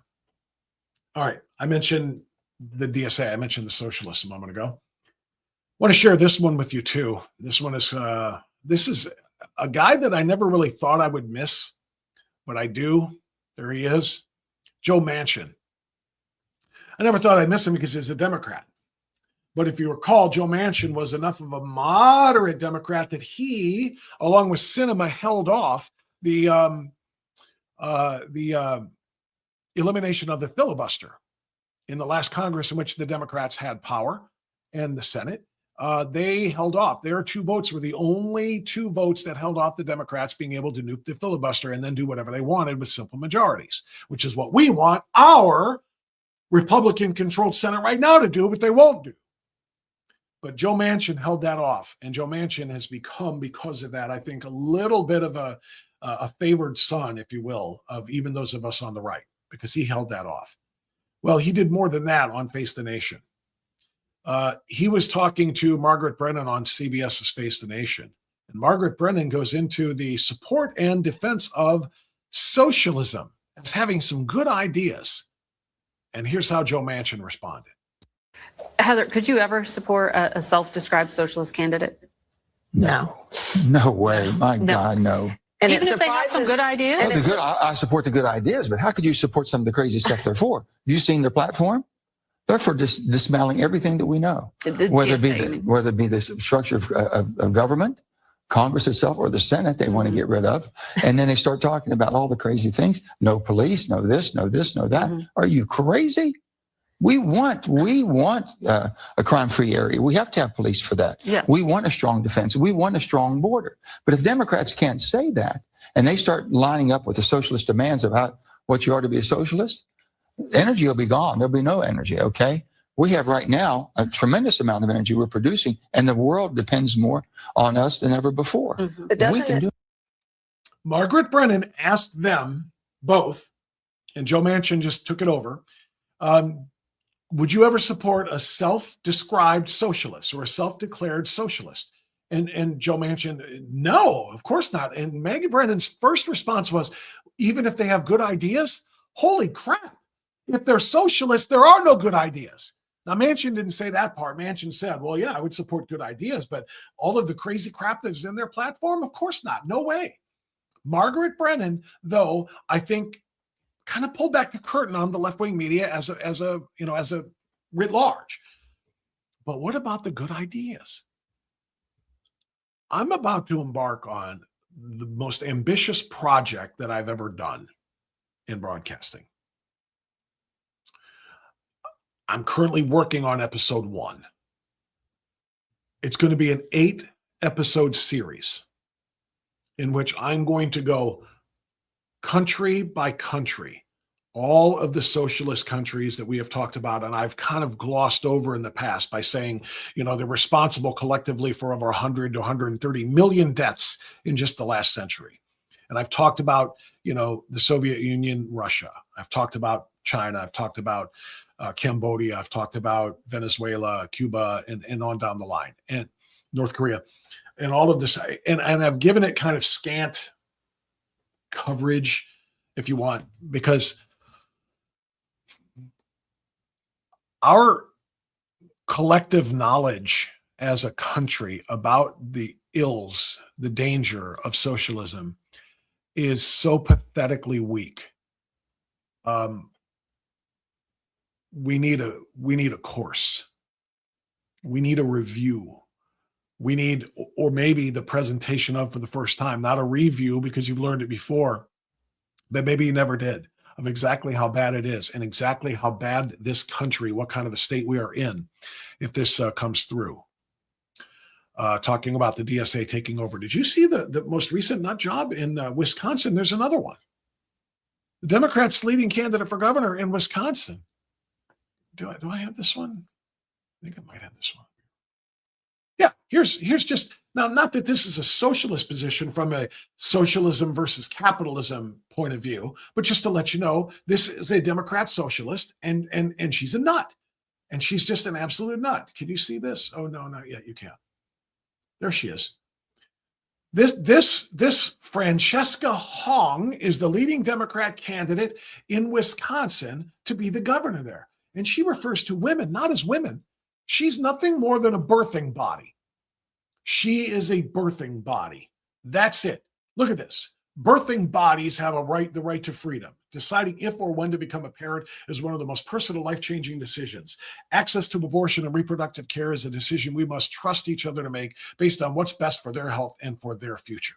Birthing body. Do you know that if a man called a woman a birthing body, do you know what that would... The old adage about, big cavemen, patriarchal cavemen, just want their women barefoot and pregnant, doing the dishes, waiting to have another one of my kids. Birthing bodies, you have reduced the special quality of being a woman to being nothing more than a vessel for breeding. That's the kind of mindset that lives on the left now and lives in the DSA mind, the Democratic Socialists. And again, we got to drop the modifier Democratic. These are just the socialists of America. I'm sorry to get off track there, but extraordinarily important to know exactly how dangerous these people are and what those ideas have wrought throughout the world in the last century. So I'm going to do an 8-part series, one different country, each one, in which I'm going to present to you more facts than you ever thought you could know about the socialist countries, how they became socialist, what the unsuspecting people who lived there had to deal with because they didn't know what was coming, what the aftermath was, and what the sounds of the survivors is like, who are screaming to all of us, don't let this happen. Venezuelans, Cubans, North Koreans you can't hear from because they're completely in the dark and locked down. But people who have survived, China, Russia, they're screaming, Americans, do you understand what you're embracing here with these Democrats or these socialists winning elections and taking over the Democrat Party? You're on the verge. And I don't think we're smart enough, or maybe smart isn't the right word, we're informed enough collectively as citizens to deal with that. So I'm going to put a series together. I'm already in the process of scripting out episode 1. I'm going to bring some video and some important still shots from history from some of these places to remind you of exactly what we're talking about. But it's going to be information you can share with everybody, one episode at a time, to let them know how extraordinarily important it is that we push back against and completely stop the quote unquote DSA takeover of the Democrat Party. And here's the real kicker. Here's the real kicker.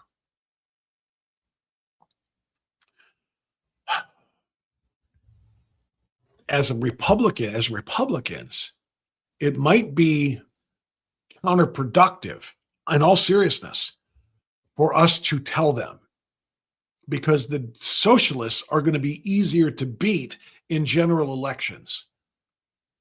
Case in point, Michigan.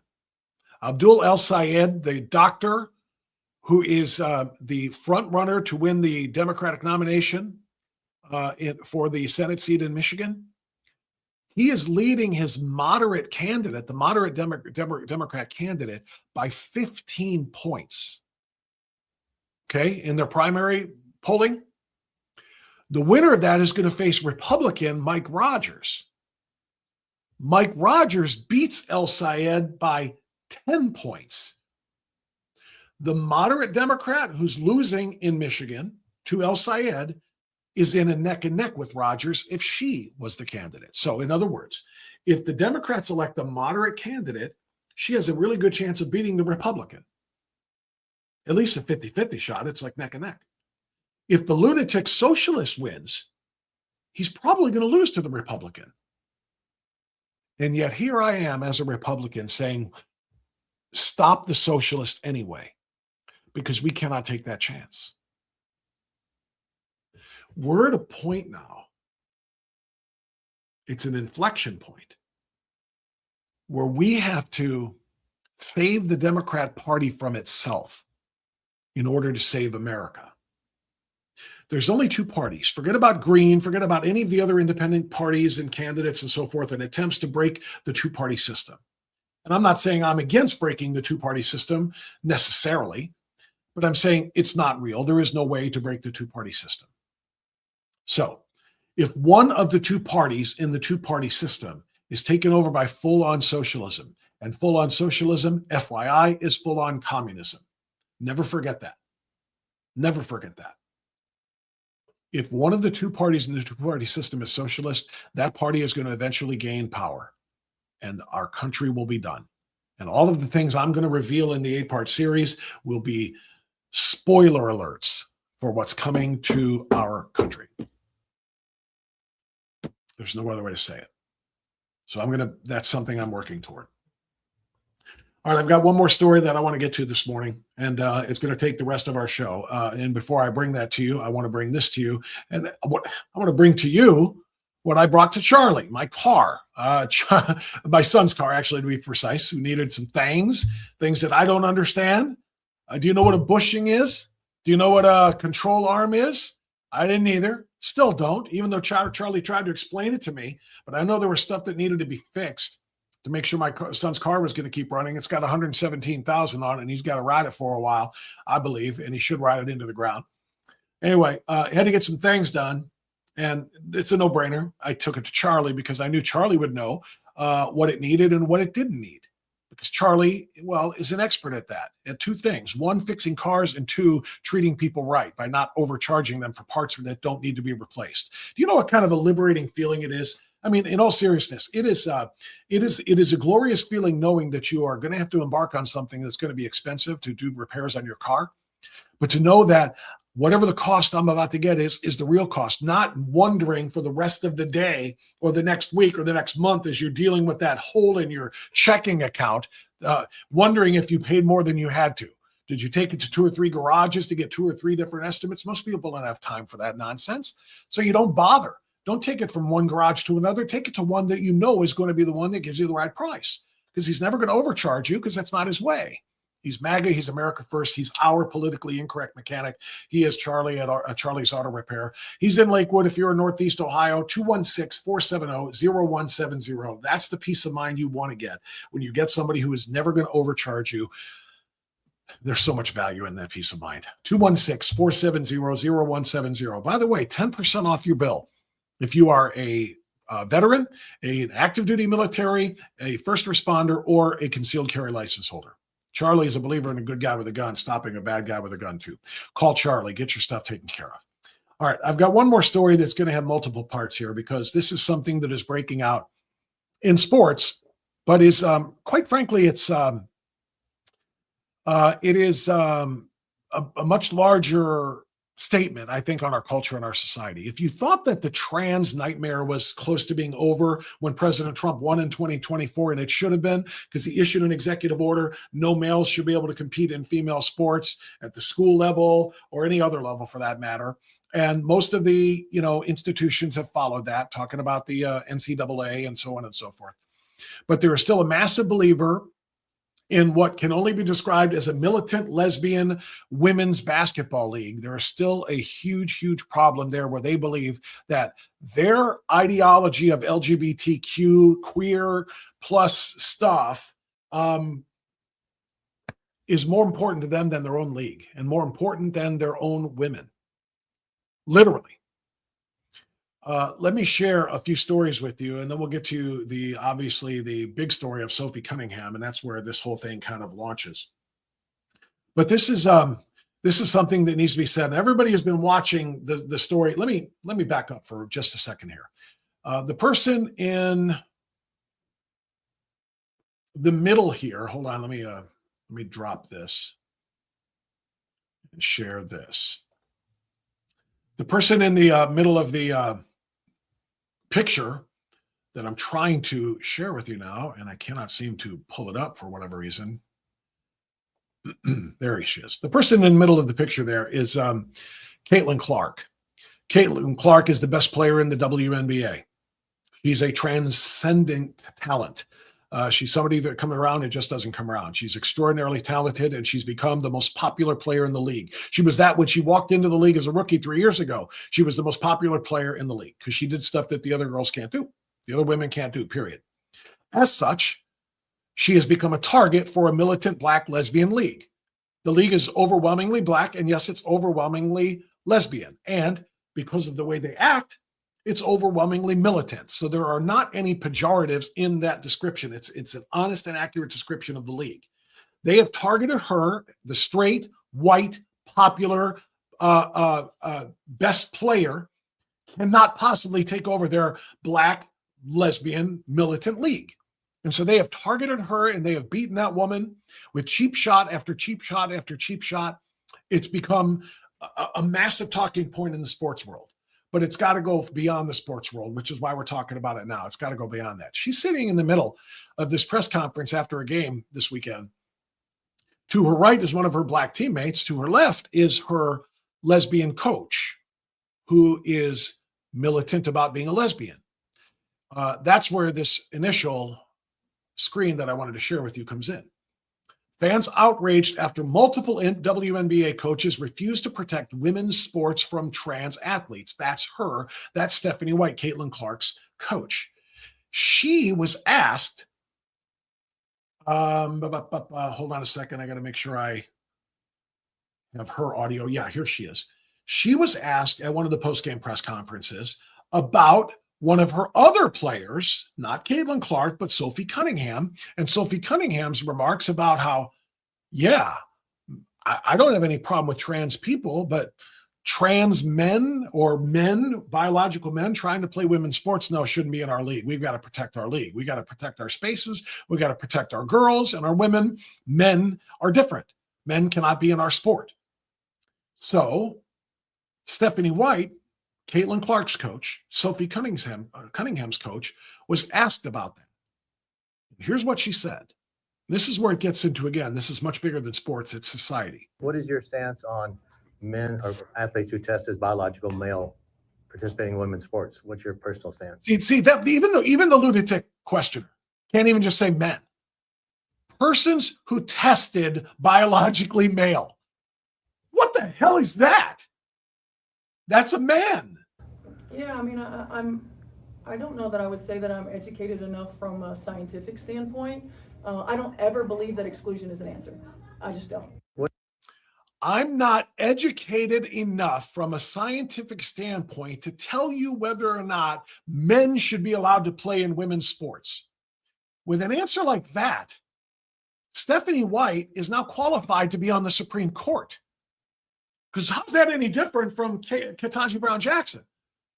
You know, I'm not a biologist, so I don't really know, honestly, if men and women are the same thing. I'm not a biologist. I don't know if men can get pregnant. She's on the Supreme Court. Stephanie White is basically in line for a spot next to her on the Supreme Court. And it's not just her. Let me throw this one at you now. This is another coach in the league. Her name is Cheryl Reeves, coach of the Minnesota Lynx. She wore a shirt to the game against Sophie Cunningham and Caitlin Clark, their Indiana Fever team. She wore a shirt to the game with a trans message on it in support of quote unquote trans kids. And ESPN was all about it. Well, we see Cheryl Reeves wearing a shirt today in support of trans kids. Trans kids belong on the shirt. This is in the aftermath of Sophie Cunningham's recent comments. We actually saw Cheryl and Sophie speaking at center court pregame.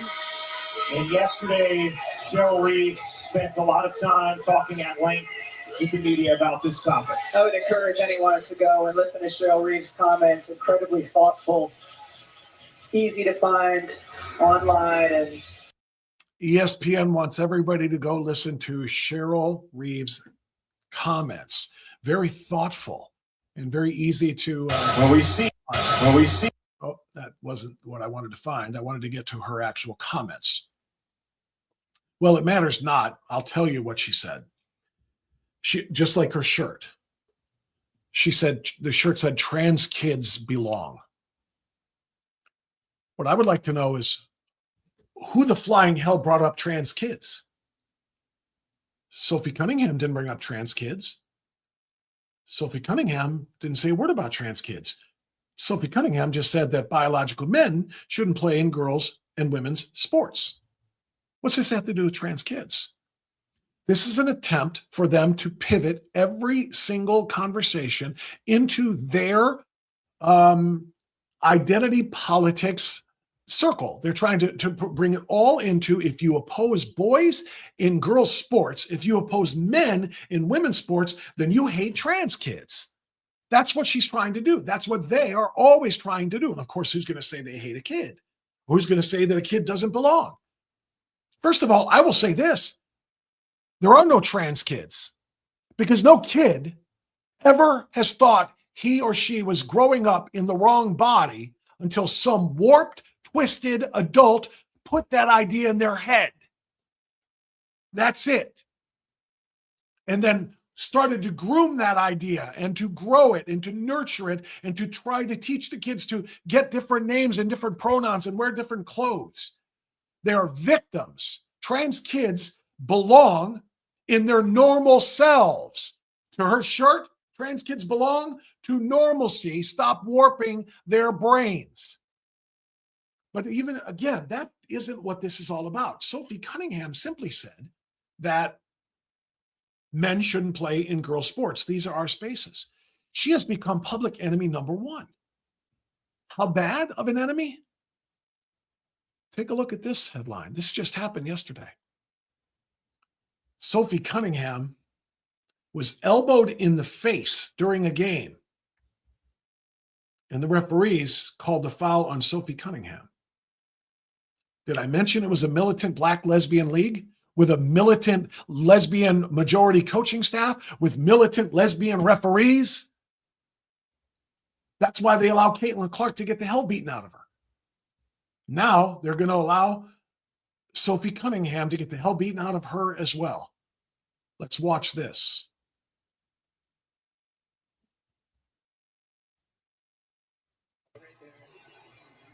Go back. Yeah, right there. Now, if you don't know much about basketball, maybe you do or don't understand this, okay? But a player with the ball is not allowed to bring their elbows high to secure the ball or to keep it away from an opponent. If you keep your elbows high or bring your elbows high, you have a chance of elbowing somebody in the face, which is exactly what she did here. It's not even in dispute. She has the ball. Sophie Cunningham is up playing close defense on her, but as you can see, not touching her. But the player with the ball brings her elbows up high and elbows Sophie Cunningham in the face. It's about as easy of a foul called as there has ever been. And there was a foul called. But it wasn't called on the player with the ball. It was called on the straight white girl who doesn't think that men should be allowed to play in the women's league. Look at that.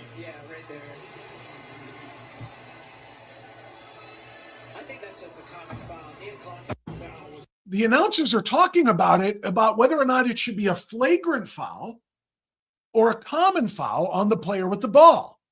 And again, for those, I'm just trying to be clear, for those who don't know the game, a flagrant foul is a foul that is committed intentionally and is so egregious and damaging and hard that it's more than just a common foul. It's a flagrant foul which can go toward your ejection from the game. Okay, if you get 2 of those, you're gone, and then suspended too. So you heard the announcer saying, I think that's just a common foul. First of all, it should have been a flagrant foul because she brought her elbows up and swung them and elbowed somebody in the face, which is totally against the rules. It should have been a flagrant foul, but she's talking about it's probably just going to be a common foul. Then later, the same announcers found out they called the foul on the girl who apparently illegally threw her jaw into the opposing player's elbow.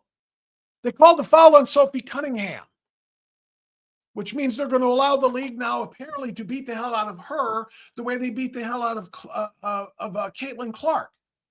And just to make it clear as well, this is the person that they all hate so much.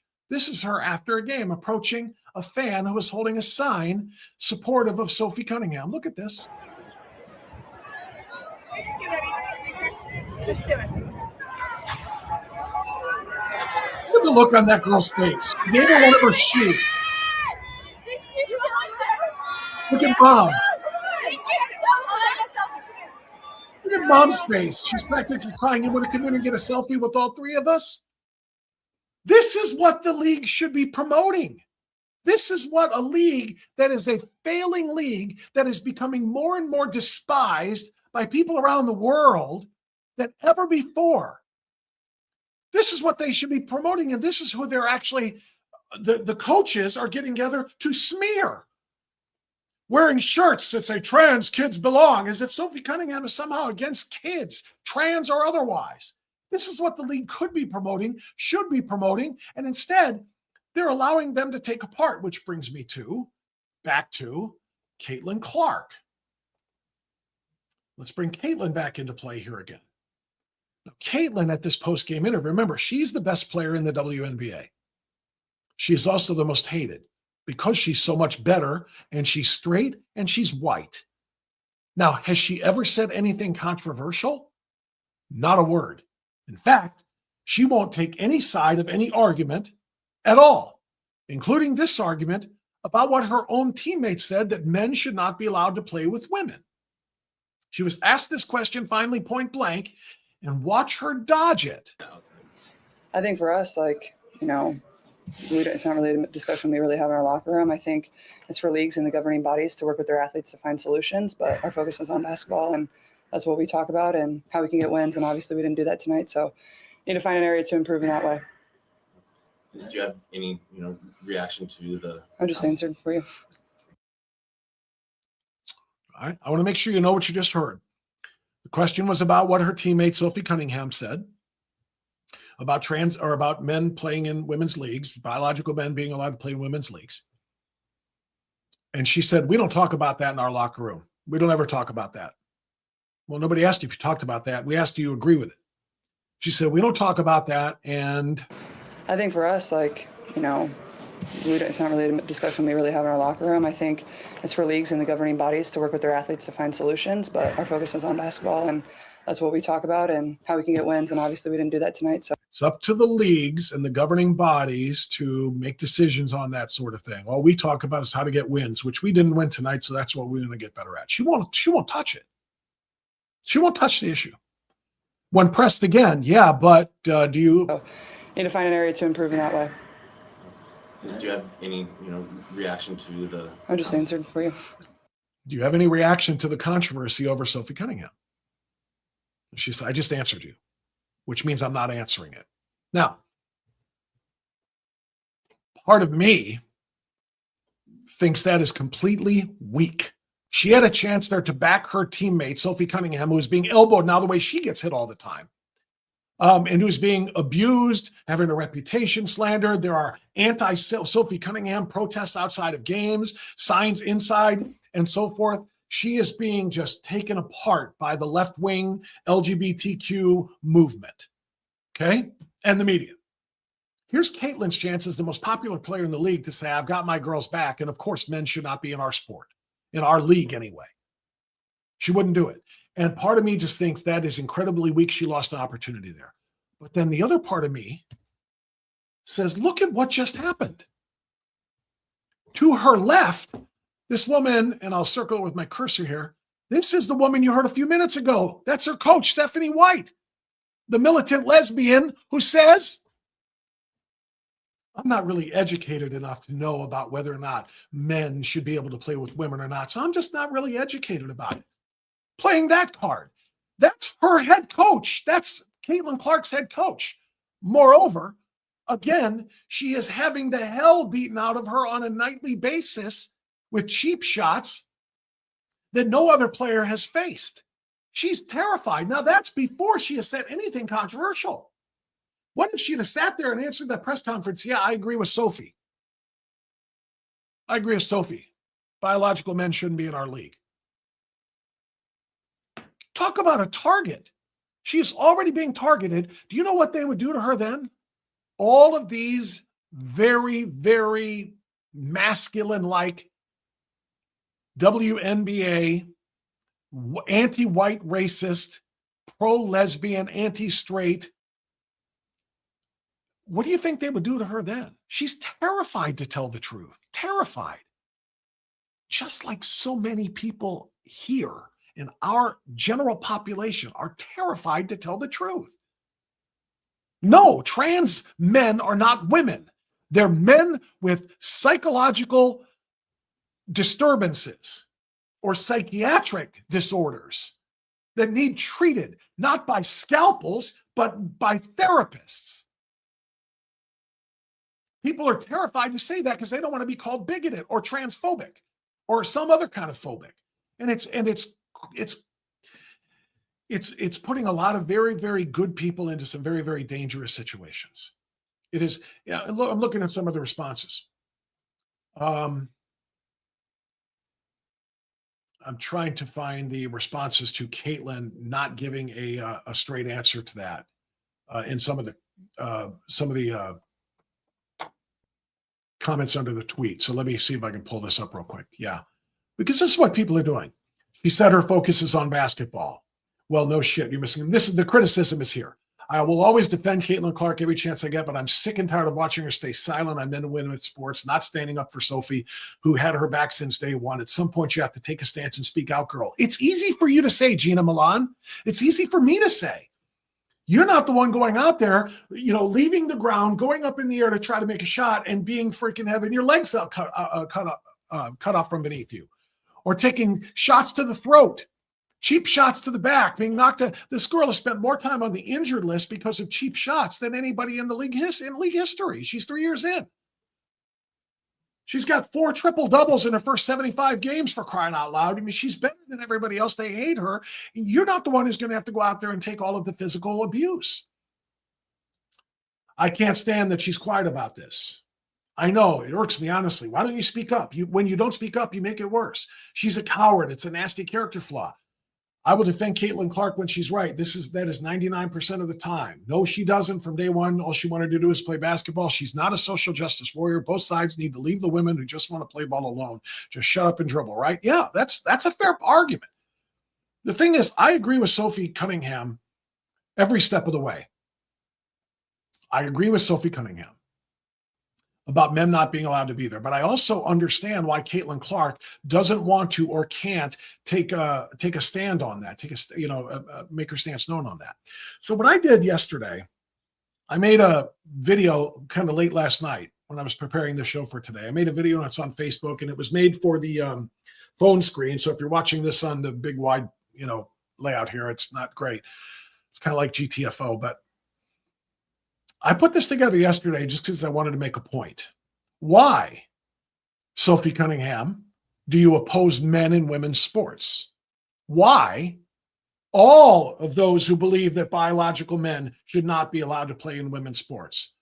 Why do you believe that?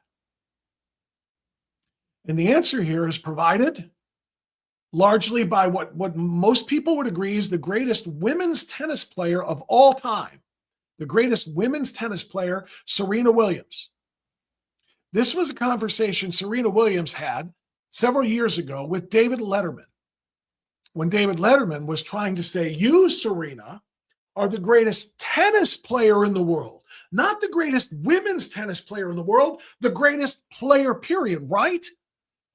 Letterman was urging her to take that and say, yeah, I think so. He's like, why do you have to just limit it to women? The answer that Serena Williams gave David Letterman is the same reason why Sophie Cunningham says that men should not play in the WNBA. Here's why. And for some reason, the play button is not visible to me. Where is the play button? Well, actually, it's funny because Andy Murray, he was been joking about myself and him playing a match. And I'm like, Andy, seriously, like, are you kidding me? Because for me, tennis and men's tennis and women's tennis are completely almost two separate sports. So I'm like, if I were to play Andy Murray, I would lose 6-0, 6-0 in 5 to 6 minutes, maybe 10 minutes. Because no, it's true. It's true. It's a completely. It's a completely different sport. The men are a lot faster, and they serve harder, they hit harder. It's just a different game. And I love to play women's tennis, and I only want to play girls because I don't want to be embarrassed. I would not do the tour. I wouldn't do Billie Jean any justice. So Andy, stop it. Yeah. I'm not gonna let you kill me. Red, white, raise hell. So I pulled that old clip out for obvious reasons to make the point. Did you hear Letterman trying to push back on him? And she said, oh my gosh, if I played Andy Murray, I would lose 6-0, 6-0 in about 5 to 6 minutes. He would kill me. I have no chance. It's a different sport when the men play it, which is true of all sports. That's not sexism. That's science. It's true of all sports. Men are bigger, faster, stronger, have higher lung capacity, broader shoulders, thicker bone density. They do things women cannot do. There was a movement when Caitlin Clark was coming out of college. There was a movement that, well, she's such a great shooter. She's such a phenomenal shooter and passer. And look at all of the things. She dribbles circles around everybody else in college basketball, scores all these points, gives all these assists. Why can't she play in the NBA? And I just laughed at those people. And I did commentary on it.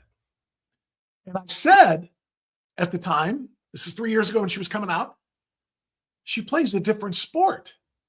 And people said, what the hell are you talking about? I said, she plays a different sport. Men's basketball and women's basketball, there is such a mammoth degree of separation. It might as well be two different sports. First of all, the ball is smaller. For one thing, the ball in the WNBA is smaller than the men's basket. It fits in the hoop better, easier, because they have smaller hands typically. I said, and also just the athleticism. She's playing against women. She excels against women because she's a woman and she's the best of the women. If she played against the men, she would be the basketball equivalent of what Serena Williams said. She would lose 6-0, 6-0 in 5 or 6 minutes, whatever the basketball equivalent of that is. That's why Sophie Cunningham said, no, we should not have men in our sport. in our league.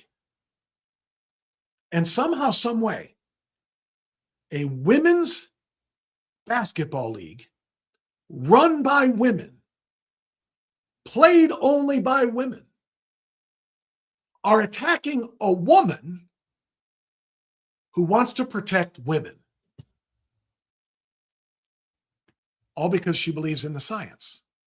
All because she knows if the men come and play it, our sport is gone. We're gone. Our league is over. It's just going to be taken over by men like the NBA because we're not good enough to compete with them. It's a different sport.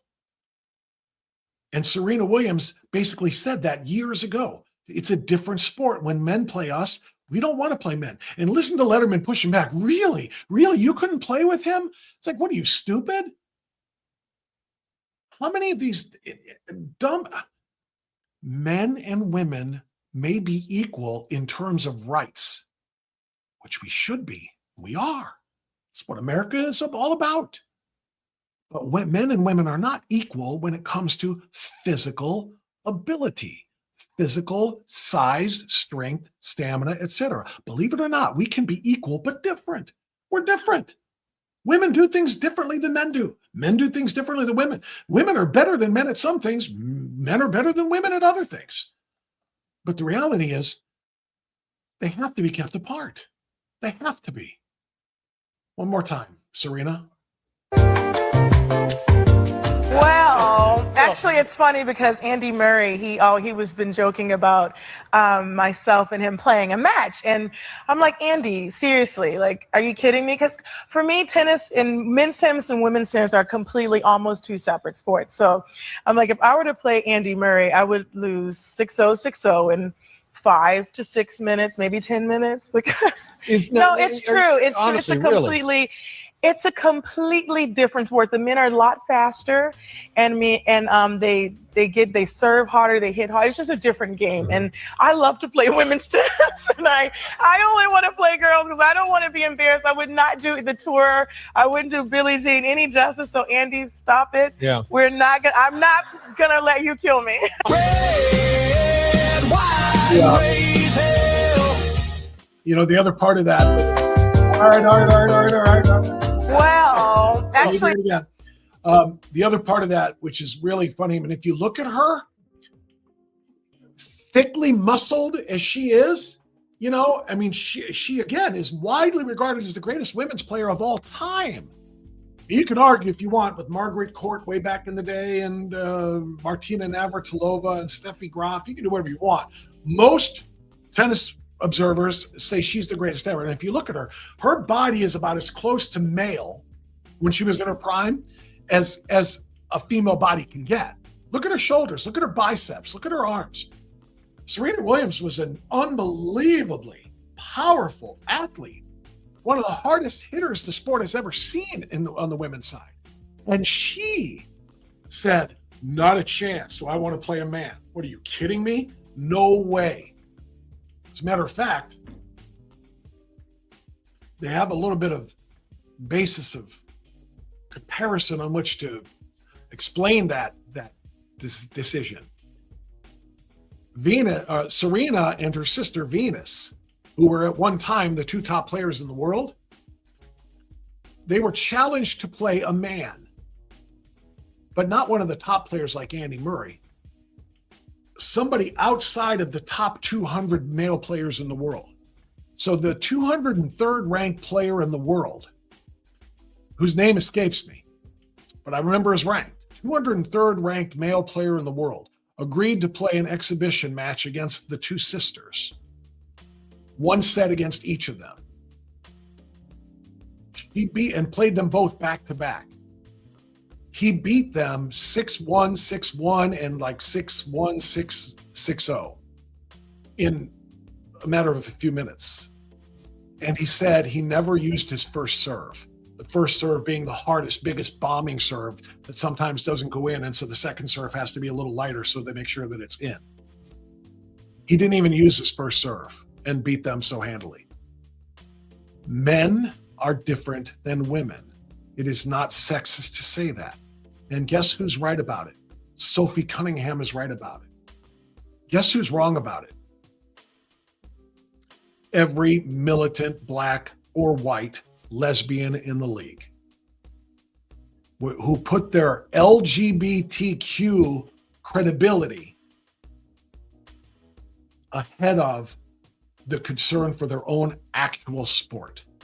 They would surrender their sport if biological males got to come in and play and took over.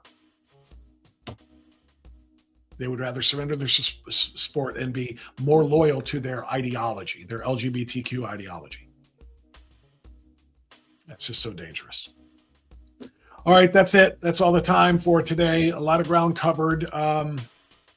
If you've got thoughts, I want to hear them. I want to read them. Please put them in the comment section. For all of those in the chat, thank you all day long for your opinions on everything. We went from the unfortunate situation in Ohio Republican politics all the way through these cultural issues. Thank you, everybody. Put your stamp on today's show by giving me a thumbs up.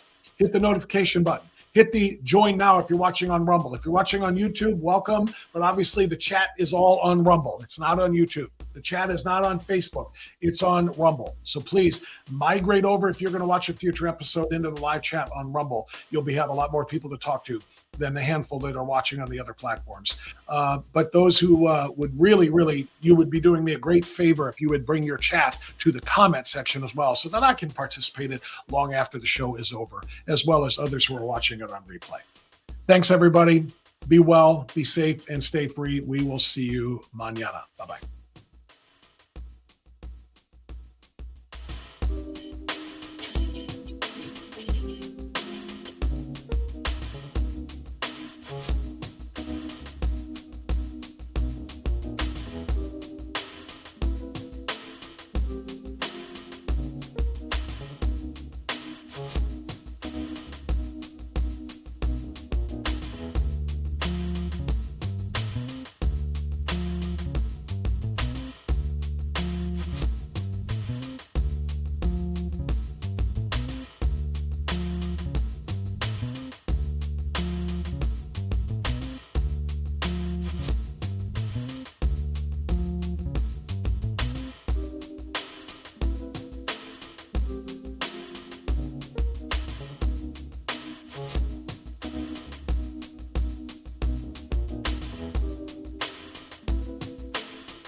Thank you.